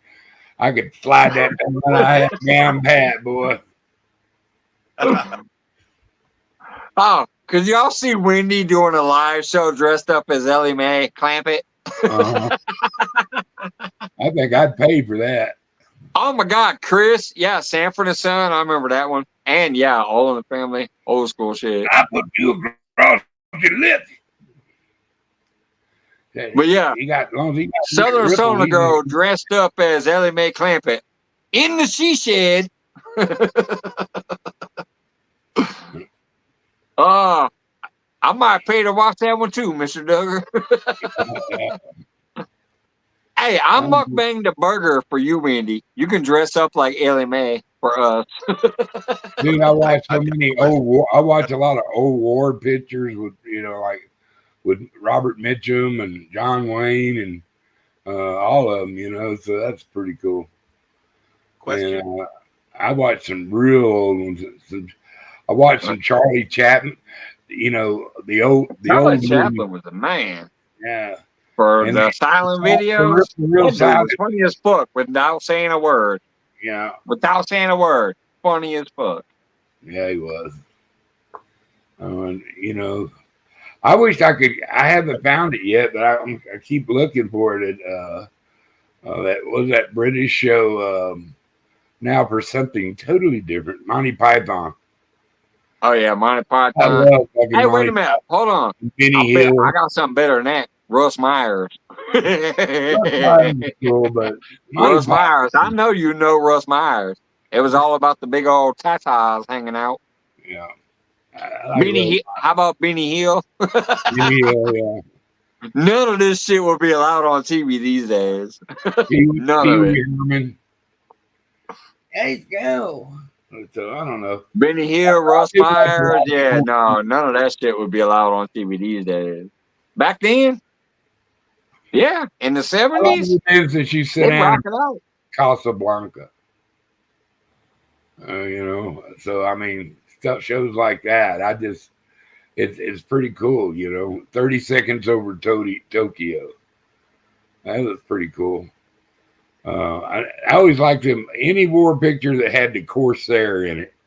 I loved Corsair airplanes. That, you know, I don't mean to make you horny, Mr. Duggar. That's pretty coarse.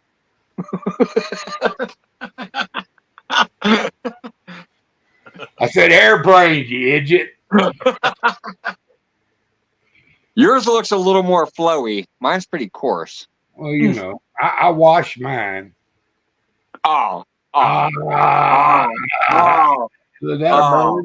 Somebody call the bird unit and tell her the incoming baby. He said, I wash mine. I'm still sitting there struggling my shit like, I'm done. That's it. Bye. He buying yesterday's spaghetti and that shit.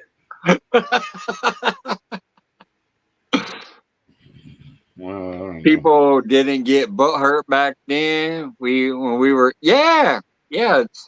And that's everywhere. Like that's all sides. That's everybody My gets brother butthurt about hated everything Big these Brother. days.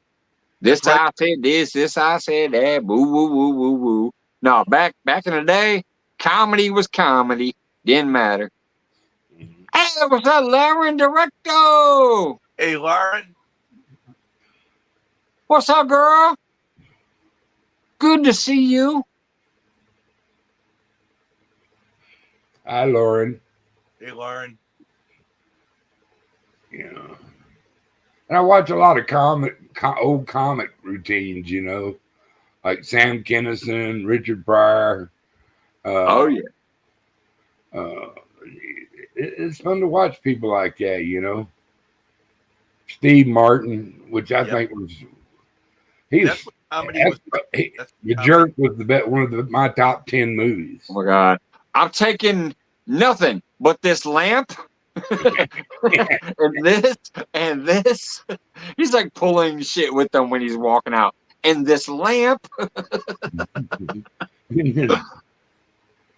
I found out what my special places are for. The purpose for my special place.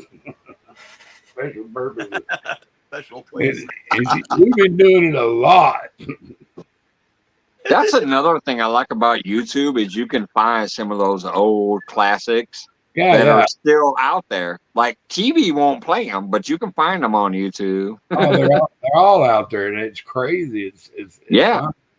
You can find entire seasons, entire episodes, entire movies of stuff on YouTube for free. Monty Python for free that you ain't got to pay for. I find snippets, but I don't really find I found full episodes of all of that stuff. The movies. You can look up like the Carol Burnett show and find full episodes. You know what I mean? Yeah. Old Johnny Carson's, anything you look up, you can find the full episodes for free. Tim Conway elephant episode. Tim Conway on Carol Burnett, the dental episode. Yeah. My God, it's some of the best comedy ever done. Oh yeah. Yep. How about you doing? Yeah. I don't know, man. We had it made when we was kids. We just didn't know it. We had the best TV, the best music, the best, the best U.S. had to offer back then, I guess, or ever offered. We knew when that light come on, it was time to go back to the house, and when the street light came on. Yeah, when the street lights came on, your ass better be home, or your mom start calling for you, and you really in trouble. That's all right. I got my headlight. I'm going hunting. Yep. My mom used to have that whistle. She would stick her fingers in her mouth and do that little blow. I can't do it like she did, but she would stick her fingers in her mouth and do that whistle. And if I wasn't home in about 5 minutes, I was getting my ass whooped. Yeah, if you're out past that time, you had better made pre-arrangements. Yeah. But I had 3 older brothers that kind of loosened the way up for me. That they were ready for them some bitches to get out already. Y'all get your crazy asses out of here. I had some big old redneck brothers, and they were fun, dude. That's two right there, Chris. 3. We all learned to work, and that's 3.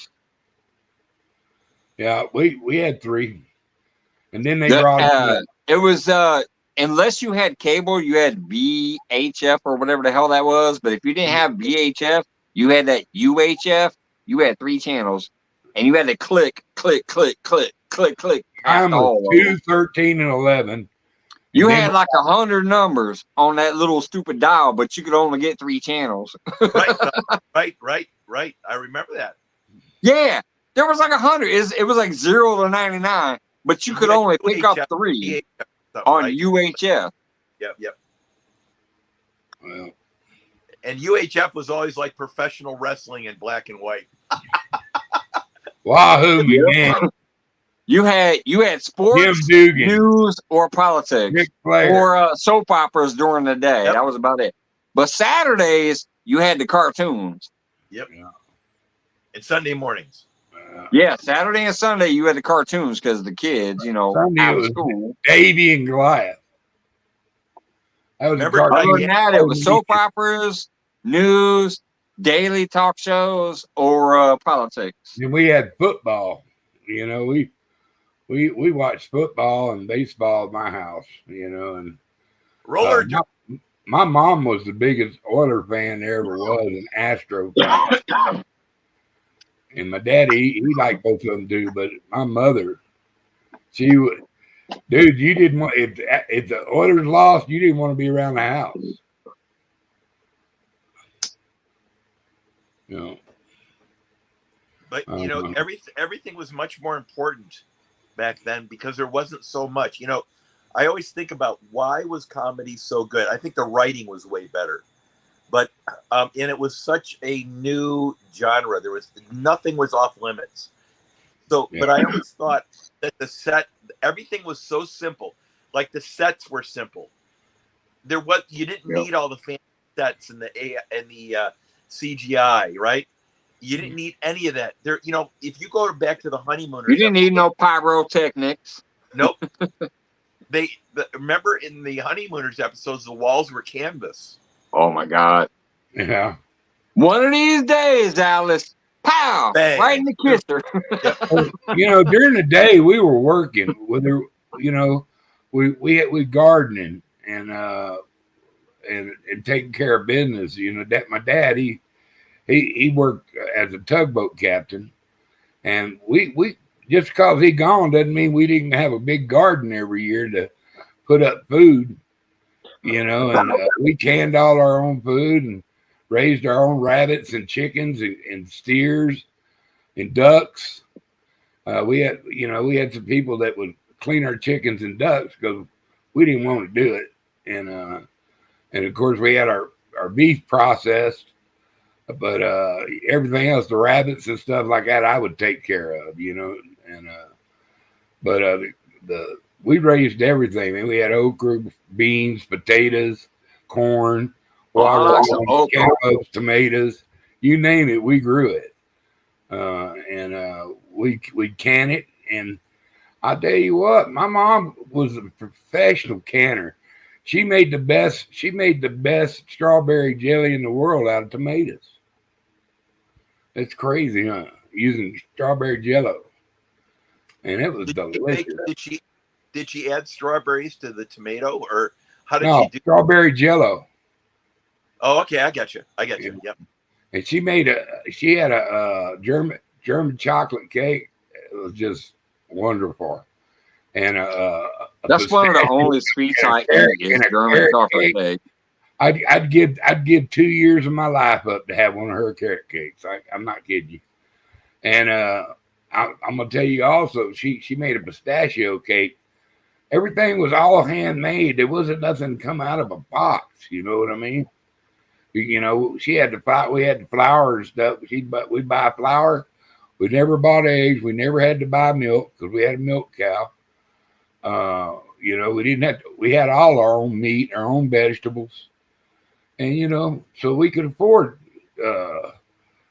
an AC unit for the windows, you know what I mean? Stuff like that. A new car once every 3 or 4 years. But because my old man made good money, you know, but he was gone all the time. But there was never nothing more special than have your pop show up at your baseball game. Yep, exactly right, Tugger. Exactly. You know, and that first thing everybody started asking is, he got his cigar with him? He had a lucky cigar. If he had a cigar, we were going to win. Right. And my daddy quit a job one time to come watch us play baseball.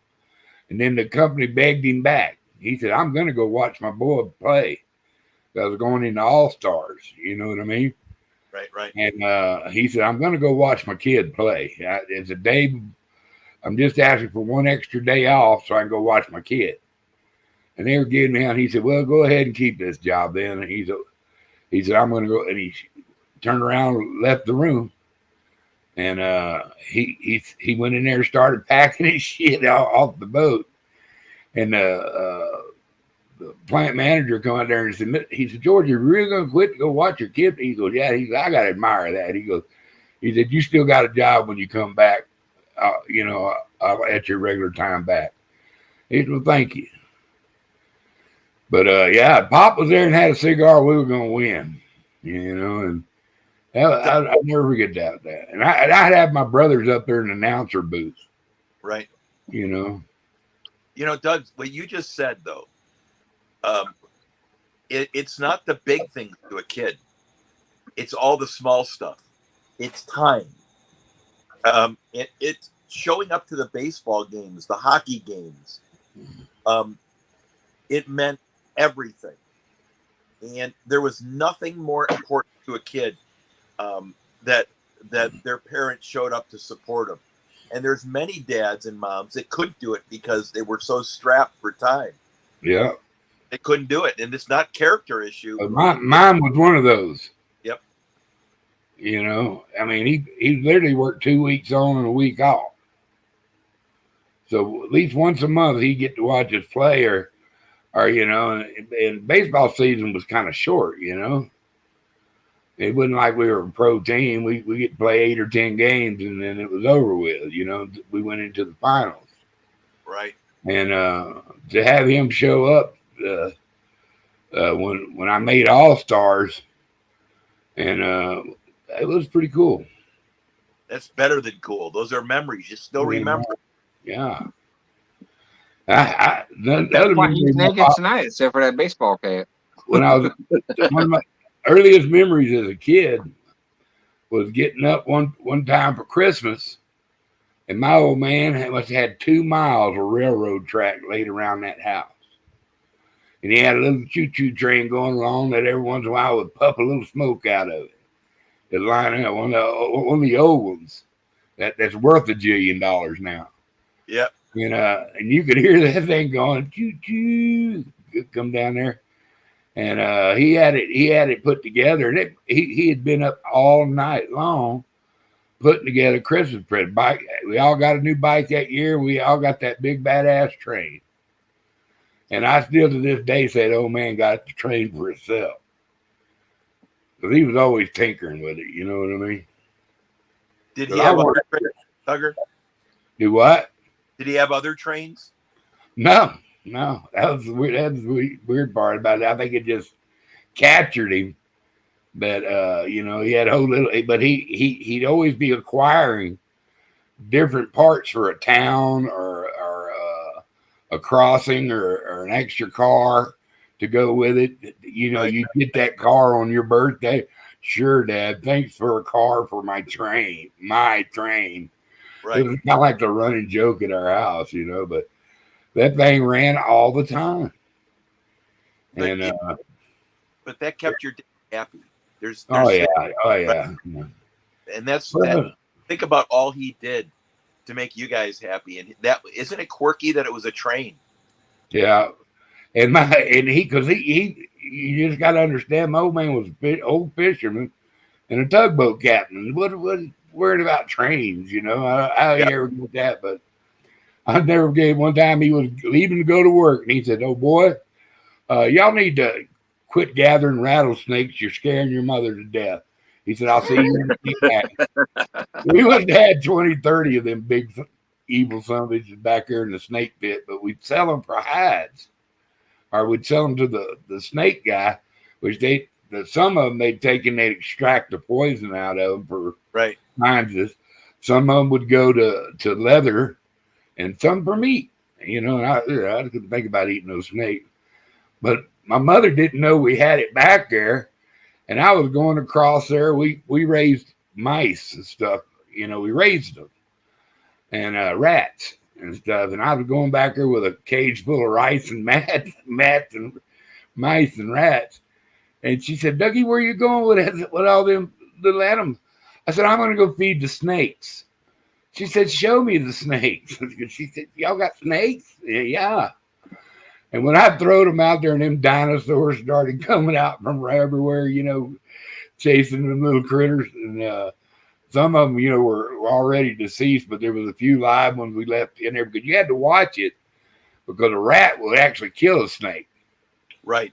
And so we'd throw them some mice down in there, little mice down in there, so the little snakes could get practice or whatever. I don't know what the reasoning was behind it. But I was a little bitty kid.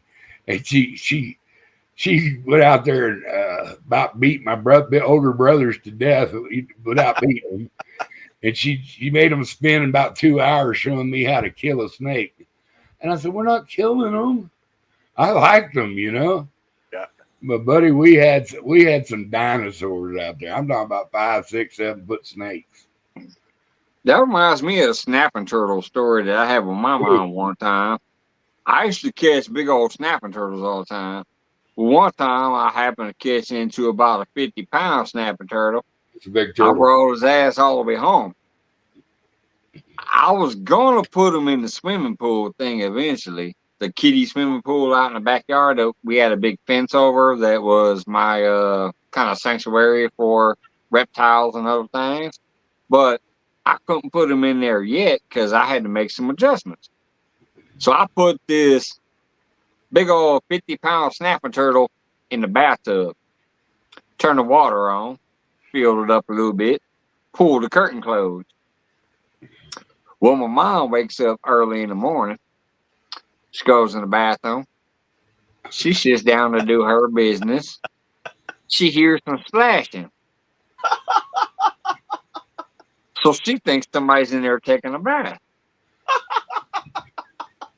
Next thing I hear, Michael fucking James. I'm like, oh shit, I'm about to get my ass whooped. Yeah. What happened was she finally pulled the curtain back and the snapper turtle jumped at her and tried to snap her face. So she about shit a brick on the toilet. So now she's cussing me out and I got my ass whooped because I had a big ass turtle in the bathtub. Oh man, the good old days. If you think about a kid's brain melting and going through their ear, that's one of Ninja Turtle. Yeah, oh man, I got an ass whooping like you won't believe. I mean, us old people, we know what a real ass whooping is, and yeah, I got a real ass whooping from that one. But yeah, I had a big old 50-pound like snapping turtle in the bathtub, and my mom was taking a piss next to it. She heard the splashing, opened the curtain, and the damn thing almost bit her. So yeah, I got an ass whooping. I remember every whooping I ever got from my dad, and I got 3. My mother, though, she grabbed a hold of you. She didn't care where she hit you. Yeah, that's why Miss Douglas. She didn't give a damn where she was hitting me. Lord help you if you run from her. Or with what? It was the closest thing she could grab. I don't care if it was a big old wooden ashtray, a marble ashtray, a belt strap, whatever. It wasn't nothing soft like a pillow, though. I can guarantee you that. She wasn't reaching for no pillow. Yes, ma'am, no, ma'am, necessary, no, sir. I'm just cracking jokes about my pillow under here, but yeah, she wasn't reaching for no pillow. It was hard stuff. And woo. Who are you more scared of, your mom or your dad? Well, my dad left before I was ever born, so I never knew him. So I was definitely more scared of my mom. She has body slammed me in the middle of a park at midnight before. She has whipped my ass with anything and everything you can think of that was close enough to actually hurt you. So yeah. Mine was my dad. More scared of my mom. Never met my dad, so. Sorry to hear that, Mike. I ain't worried about him. Oh no, don't be sorry. I'm 50 fucking years old next September, so I ain't worried about him. But yeah, I'm definitely more scared of my mom because she put it down. Bruh, I was the youngest. I'd seen the mistakes they'd made, you know, fighting the system. And I was not into getting my ass kicked. So, and my brothers would always say, learn from us. You know, okay, I did. Y'all get me in more trouble than it was worth. But like I say, why I can't remember the ones my mom gave us but one. I can remember all 3 of the ones my old man gave me, you know, and 2 of them were kind of for being dishonorable. And one of them was for not doing what he told me and back talking mother. Well, that's 3 worthy ass whoopings. That's 3 worthy ass whoopings. Catherine Belfort Themis, you would not disrespect her or talk shit to her. I don't care who you were. Right. much less her own flesh and blood. Yep. Yep. And I remember one time she went to pop me, and I caught her hand. She said, "You turn that loose." And I said, "I ain't gonna do it." I said, "I ain't gonna do it." And brother, she about knocked me the fuck out with her left. And I said, "Okay," I turned loose. I said, "Can we talk? After the ass whooping, we'll have a talk." And I said, "Okay, whatever you got to do." And when Have I a good said night, that, Chris. she quit being mad at me. But you know, I can't say I didn't deserve it. You know what I mean? Because she'd always make, my mother was a very logical person, and she'd be telling you why she's kicking your ass the whole time she's kicking your ass. I told you not to go over there, and yeah, okay, goddamn, I'll stay away from that place. That's that old school shit. Yeah. Oh, My mom was the same way when she whooped my ass. She let me know why, but it didn't take very many. They always said I was a favorite. I said, no, I was just smarter than you some bitches. I knew what would piss her off to make her go off. And I like a happy mama. Happy mamas are good mamas. You know what I mean? That woman could cook. My God, dude, she catered to us. I mean, she just, I literally, I had friends that knew what time we ate supper. And I say, so here we go. Here's the Mr. Duggar summary. She could cook her ass off and whoop your ass off. And whoop the rest of it all. Yeah. But my mother was so sweet a lady, man. She was just a real lovey heart. Everybody loved my mama. My friends, they loved my mama. And I had a friend of mine, some parent of another kid had put her hands on my friend. And my mama, she said, "Y'all get in the car." So first she called his mother and she said, "I'm headed over there. I'll meet you there." And so we all get outside the door, and the lady said, "What is your business in it?" She goes, he ain't your kid." She said, "He damn sure is one of my kids." And then his mama rolled up, and I said, "You know what? That woman right there, she beats my ass more than my own mother." You know what I'm saying? Because it takes a village to raise a, yeah. Oh, I'm telling you, she wasn't scared to beat the shit out of you, dude. I told y'all not to. Same thing, I don't know, boy. But I was, like I say, I've just been blessed, man. I don't know how I survived. From jumping on the back of bulls and taking them out of squeeze chutes that you're supposed to be using to deworm them in, and just riding old farm bulls out there, and we had one so tame you could lay on him and read a book. And Mr. Cooper, he was the greatest old guy ever in the world. He owned a lot of land around here by us. He let me hunt it. Caught me out underneath the muscadine grapevines, man. I'd been gathering grapes. And I was sitting there laid up on the back of the bull reading a book. And he rolled up on it. He said, "What are you doing on that bull?" And I said, "I'm just reading a book, hanging out with him." And he goes, "And he lets you?" And I go, well, yeah, you can see in your own eyes he lets me. If he didn't want to let you, he wouldn't have let you. He's a big bull, dude. And he said, "Well, how did you tame him like that?" I said, mostly apples. He loves him some apples and carrots. And I gave him little sugar cubes every once in a while. And, just hung out with him and petted him and kept the flies off of him. And he was good. We had a mule named Belle. She tossed me further than anything I ever tried to ride in my life. Bounced me on my head, cracked my neck. I thought I was going to die.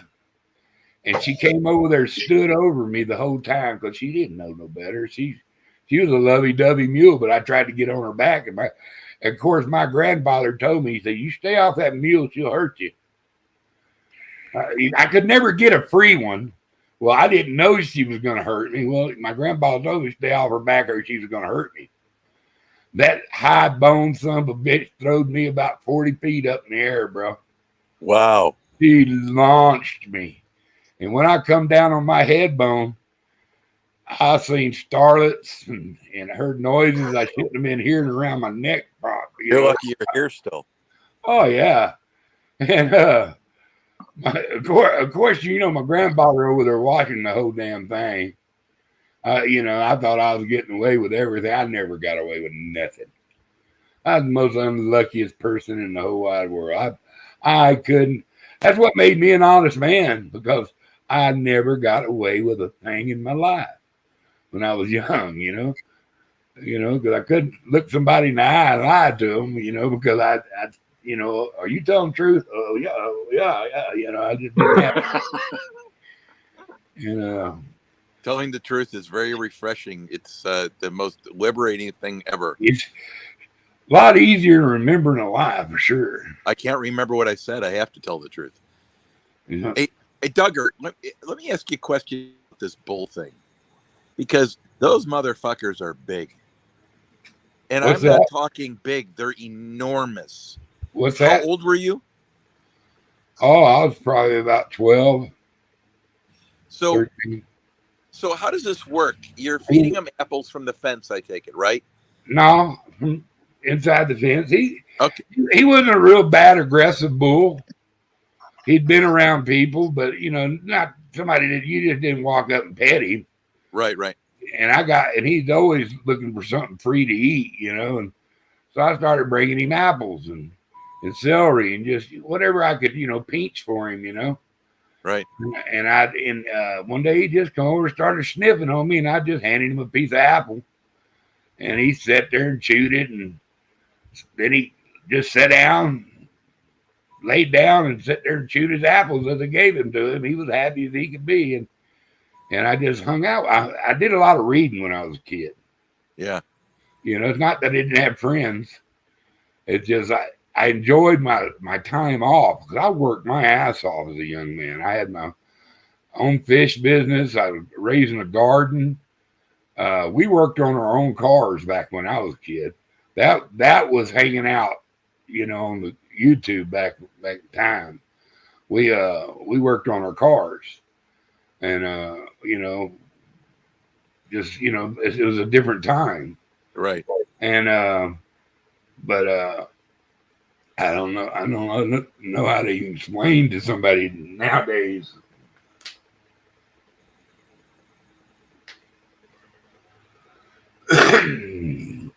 Who didn't work I didn't have to work.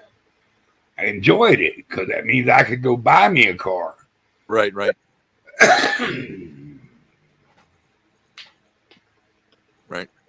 That's what I'm proud about both of my kids. They enjoy working. My parents wanted me to, that could afford and want me to wear. I could buy my own clothes and get my hair cut the way I wanted it. I didn't have to get a burr haircut. What were you saying, Mike? I said that's what I enjoy about both of my children that live with me. They actually love working. Both of my kids work full time and go to college full time and high school full time. But they also work full time because they want to. They enjoy it. You know, isn't it funny? And it's for the same thing. It's the liberating feeling of, okay, I want to fucking go do something. I don't need to ask you. I have my own money. I'm going to go do it. Like, that's what they have learned through our work ethic is, yeah, I'm going to go to work too on top of all this other shit I got to deal with, because that gives me the freedom to do what the fuck I want to do on the side. Right. Well, I was really good. Both of them know they don't have to. We're in a decent enough position where we you know, can provide for them, but they want to work full time too, to have their own shit, to do their own thing anytime they feel like it. So I'm proud of both of my children for having that ability. Are they saving their own house, Mike? Huh? Are they saving money for a house, or No, not yet. Yeah. They're more about saving for the college shit. Like my son works and pays for his own college, Good for him. but he also pays for his own food. Like, especially right now, my lady and my daughter are on a total health kick where none of us want to eat what they're eating. So It's grass. yeah, they want to eat like wheatgrass and whatever, So but yeah, my son just turned 21 actually yesterday. Was his 21st birthday. Big day. And he's a full-time college student and he's also a full-time worker. My daughter is in her senior year of high school and she's also a full-time worker. So we're kind of proud of how they're doing it and they want to do it and they sustain themselves. Like we're like, do you need this? And we offer to help with something and they're like, no, we got it. Right. So Mike, I was talking with my parents today, my mom and my dad, and it was the exact same thing I said to them about the kids. I said, the only thing you want your kids to be able to do is earn a living and be happy. That's all that you can ask for. And it sounds like your kids are motivated, and that's a happy kid. That's happy. Yeah, that's why we're proud of ourselves occasionally when we try to offer them extra assistance or help or whatever. They have understood that we have sacrificed a lot in our lives to make sure that they've always been taken care of. And they're at their levels where they're kind of like, no, we can actually take care of ourselves. We don't need the extra assistance. But they also do know that if they do need it, we're there. Like Yeah. they know we're there if they Right. need it, but they're kind of not taking advantage of it. So that's why we're kind of proud of what we've done is they don't take advantage and be like, oh yeah, you want to buy us everything or anything that we need? Yeah, we'll save our money and fucking milk you. They're like, no, you guys have done a lot and we're going to do what we can to take care of ourselves. God, that's a proud moment there, man. It is. Those are It good is. kids. It, They're it good is. kids. Yeah, you're right. What are you thinking, Doug?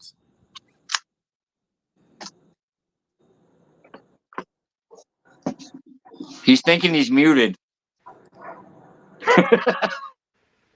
There you go. I'm thinking I'm muted. You're correct. I was just sitting there thinking, it is different times. I remember having two jobs, not because I needed the money. It's because it's because I used to not have money, and it was good to be able to just go to the bank and get me some money or go get in my cigar box, which I always kept my fishing money. I've told the story a couple times. I don't know if y'all have heard it about. My dad told you he was a tugboatman. Well, he worked for a company. He worked for Dow Chemical, which is a big plant down there where I'm from. And he ran the tugboat to move the barges for all the products that came into this factory. But he was Siemens International Union. Well, Dow went on strike, and my old man couldn't cross the picket line because he was Siemens International Union member. And when I tell you these back in the day when they went on strike, it wasn't 1, 2, 3 day deal. This was going on 3 months. They shut Dow down. Dow had a lot of money, so he was going to put them to test. And my old man couldn't go over that line, And I don't come from a rich family. They had enough money to pay their bills 2 or 3 months. They'll have that in savings. And before they, because they put their money in IRAs, stuff they couldn't touch, but they kept enough to have enough money to pay 3 or 4 months bills. Right. And I happened to hear my old man, and I was fishing at this time, and I had a lot of big accounts that I kept, filled all the time, and I would always get cash, and I had a box full of money. And I heard the old man talking to my mama. Overheard him, really. I shouldn't have been listening, but I did listen. And he said, Callie, I don't know what we're gonna do. He said, we can fade next month, but it goes anymore. He goes, I don't know what we're gonna do. If we pull that money out of some of that money we got in the bonds and stuff, it's gonna cost us. And I started laughing because I had like 40, 50 grand in a box in there.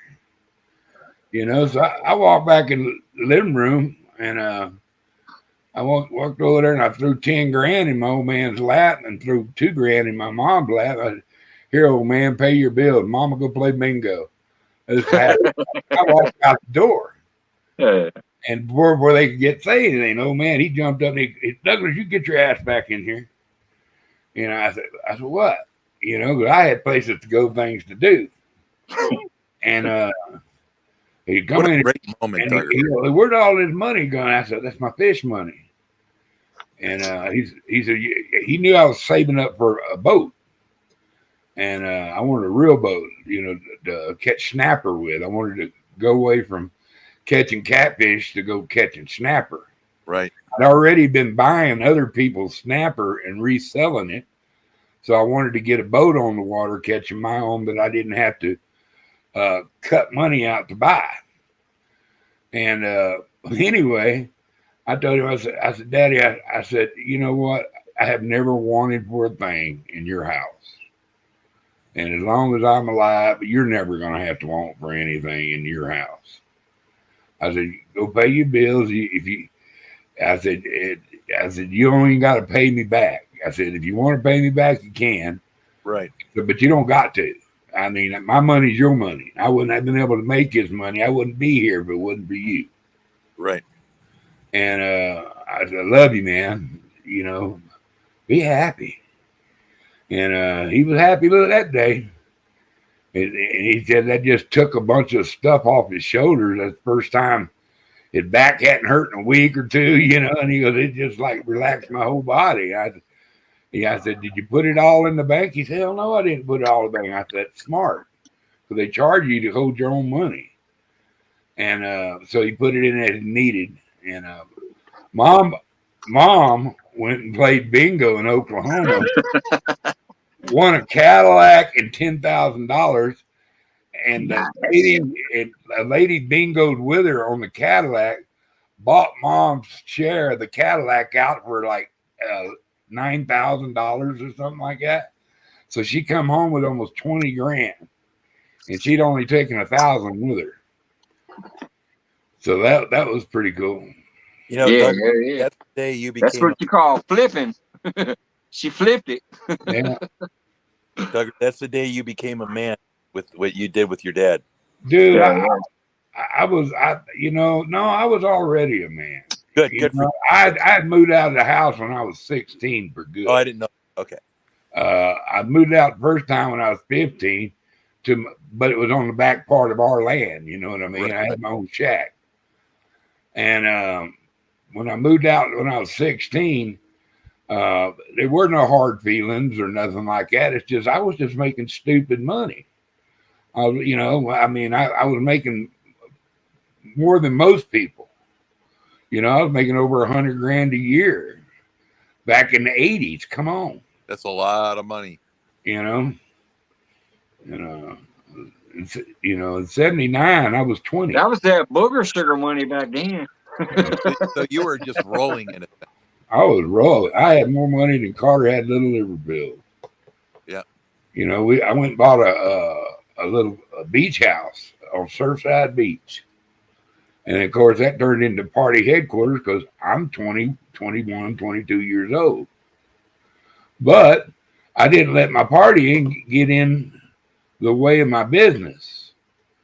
It was all about the JOB, and that JOB let me do anything I want. I didn't have to be one of these low rent guys going in there. I could buy all the girls a drink. You know what I mean? So, right. I mean, I had a good time. I didn't have to drive some rags and stuff, So it's just being a man, it's different, to some people. To me, being able to take care of my own self and affording a nice house, a nice car. I didn't put myself in debt. I wouldn't pay cash for it. Awesome. Now that bought a few on payments. I don't know why I didn't do the payments a long time ago. You know what I mean? Because I could invest that money that you make on. Like, I don't even buy cars anymore. I lease them.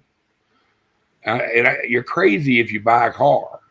And you're crazy if you buy a car that's not a good lease. If it's not a good lease, then it's not a good car. Yeah, yeah. Okay? So I drive a Lincoln. And a lot of people, you know, and I bought this car out because it was such a good little car and it was so low miles. You know, that was my old lady's car. I bought that for her. And I wish they kept my truck though. I miss my truck. I had a Toyota Tundra. I miss it. I'm by the military base here, and you see it. You're hearing an F-15 or an F whatever flying over my head, man. I want to tell you, there's some shit coming out of the airport here that's unbelievable. Man. So, Doug, that's an awesome story, man. Yeah. Everybody's got different stories. See, you never know who people are. Yeah. You know what I mean? Our son actually did something similar like that for us once. It wasn't quite as high, but I do remember one time where we borrowed some money off our son because he was working and we needed something, and we just happened to have a family discussion one night. It's like, hey, if you got this, he said, yeah, I got it. We paid him back in full, but yeah, our son came through for us like that one time where he didn't overhear us talking about it and say, oh, here it is. We just happen to have a family discussion like, hey, this is where we're at. You've been working for quite a while. And if you can you help us out for a minute and we'll pay you back? And yeah, he came through for us and then we paid him back. So yeah, families go through shit and real families get it done together. That's an awesome. I mean, it's so awesome. You know, Mike, there's so many times that you wonder why your kid's brains leaked out their ear, right? And I can tell you how many times my brain leaked out my ear as a youth. My parents probably thought, you know, he's actually growing up. And then the next day it was my brain's leaking out of my ear again. And then eventually you start winning. You see them making choices that are better and different. And when that happens, Mike, those are awesome things. It's awesome. I'm going to tell you something profound right now, and y'all can remember y'all heard it from here first. The reason I'm so smart is because I made all of the mistakes. There you go. Learn from the mistakes. Can I tell you a story? No, never ask again. I went on this interview. No. This was a big deal. This was a big organization, and this guy was going to kick my ass. Right? He was a quarter off VP, and I was told he was going to be ruthless. He was an engineer, MBA, and he ran some really big stuff before. So I walked into the office, and he was my first interview, and he sat down and said, so why should I hire you? And I looked at him. I said, well, you want an interview answer, or you want the truth? All right. He goes, tell me the truth. I said, okay, I've made every mistake you can possibly make. And you don't make them twice. And we can talk about how that resulted, right? And he goes, and we talked a little bit more. He goes, his whole demeanor changed. Then he asked me to pull out some references, and I handed him a reference that he knew because he did the first ever in the United States with this guy. And anyway, I got the job because I said the exact same thing that Duggar said. And it's not knowing everything. It's about that realization that you've fucked up everything, that you've made every mistake, and that's what wisdom is. I think, isn't that what wisdom is? Yeah. Maybe I'm wrong, but not repeating them. Yep. You know, I mean, It's like sticking a paper glass into a socket, an electric socket. You won't do that once. Holding your hand on a fire, picking up something that's glowing red. Usually, yes, about one time.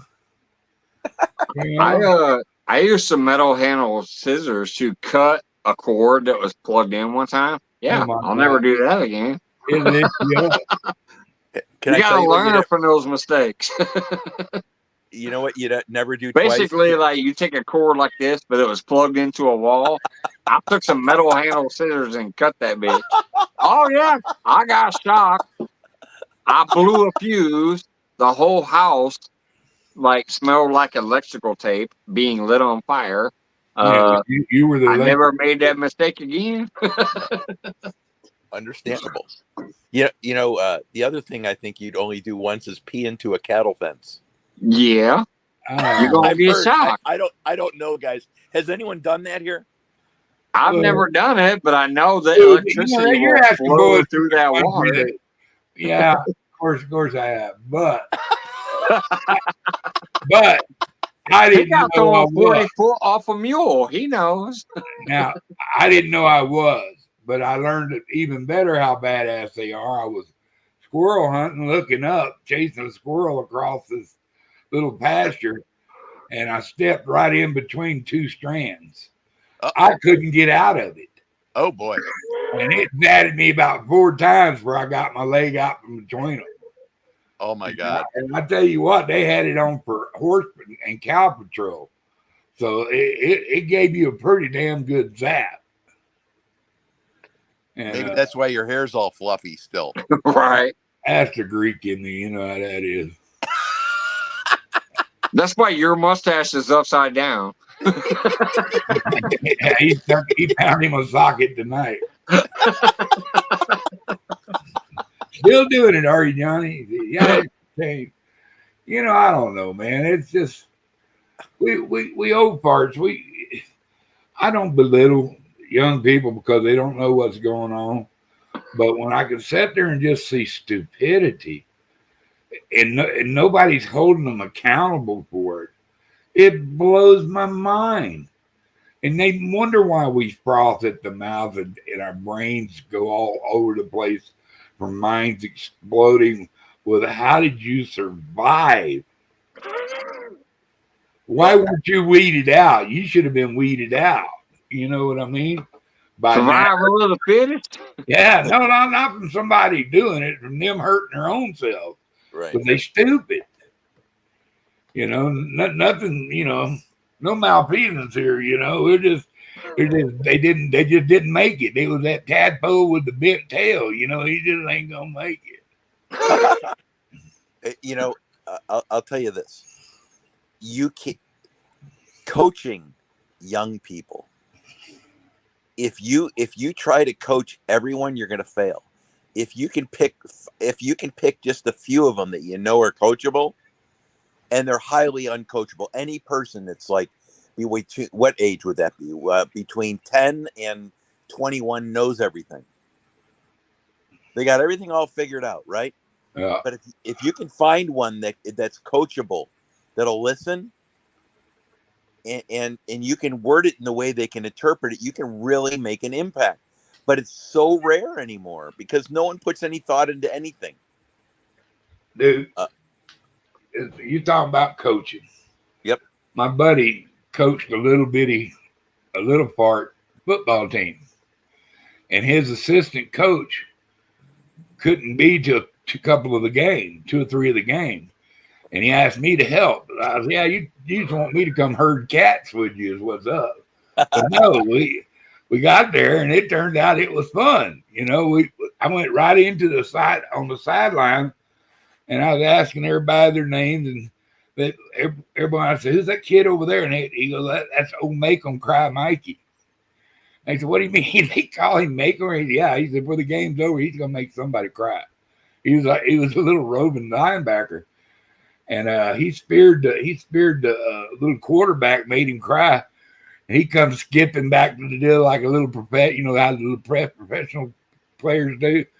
And I made him cry. And I said, that's a leader right there. But he led by example. You know, he wasn't the biggest kid, but he had an attitude that that was his ground, and he wasn't fixing to give it to you. Right.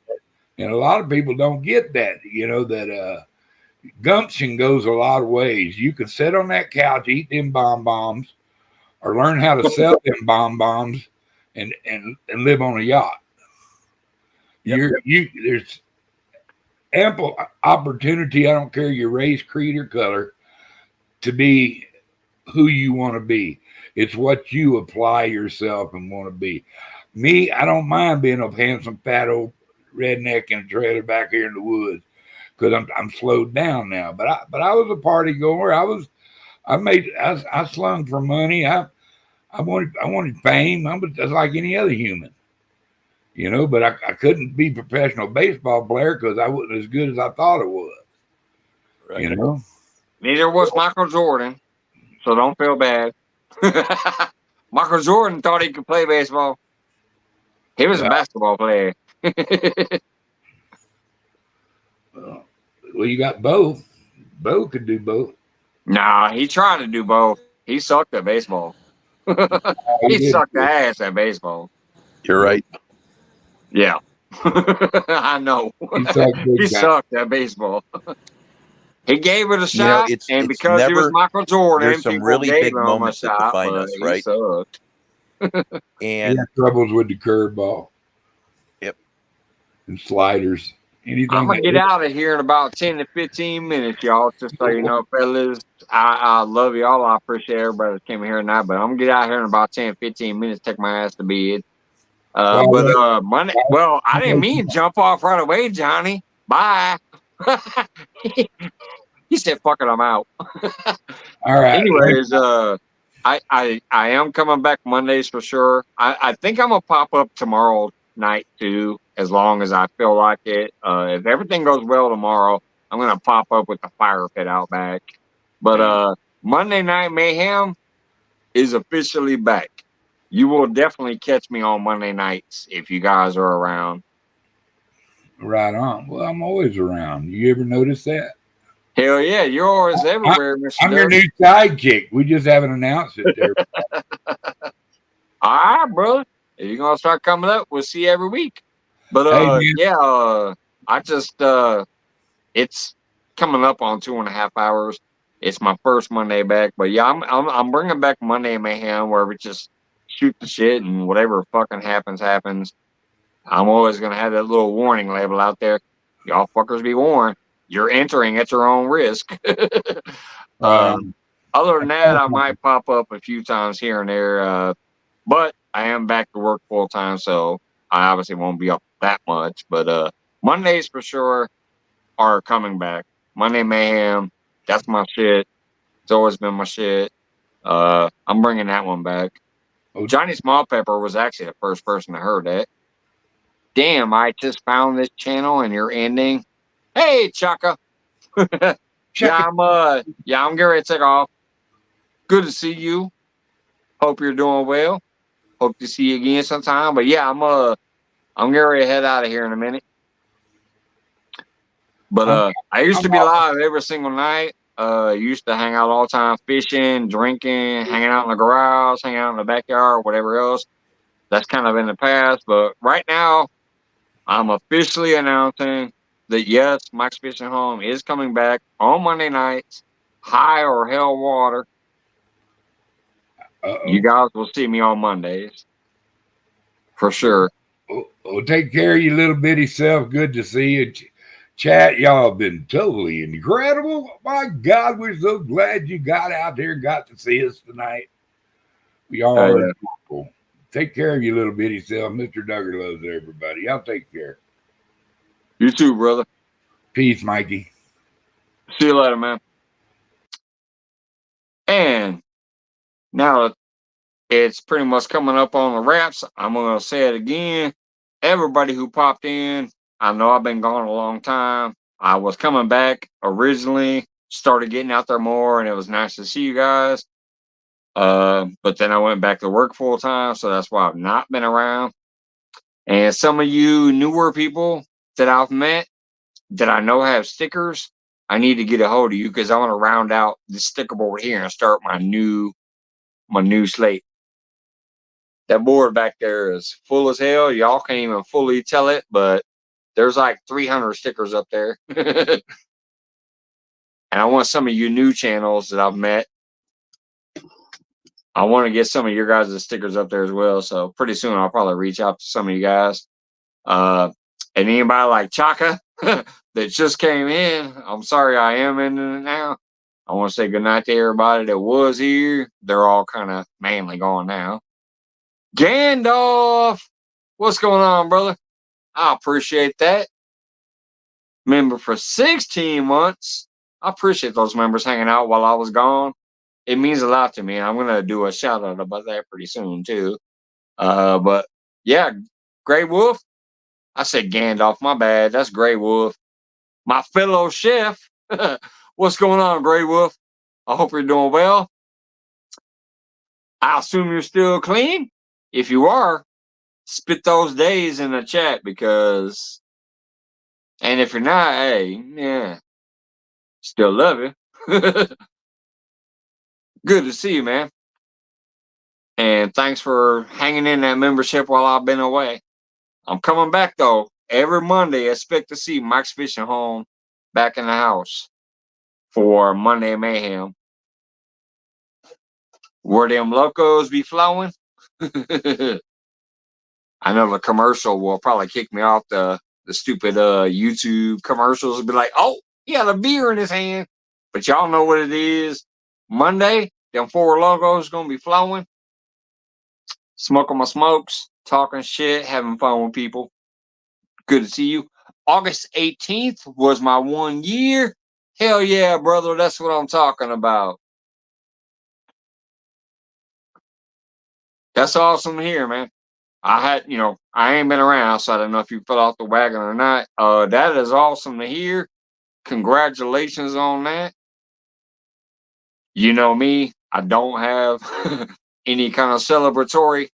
I'm still smoking too much. I'm still drinking too much. But it's definitely glad to hear that you're still on your train of sobriety with what you were going through. That's nice to hear, especially from a fellow chef. And like I said again, thank you for the membership. Hanging in there while I've been away.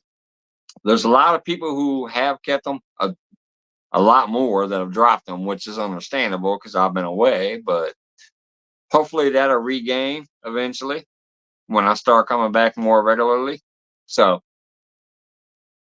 Grey Wolf, I salute your 1 year sobriety coming up. That's a couple days away. Wait, actually, no. You just passed 1 year because it's September now.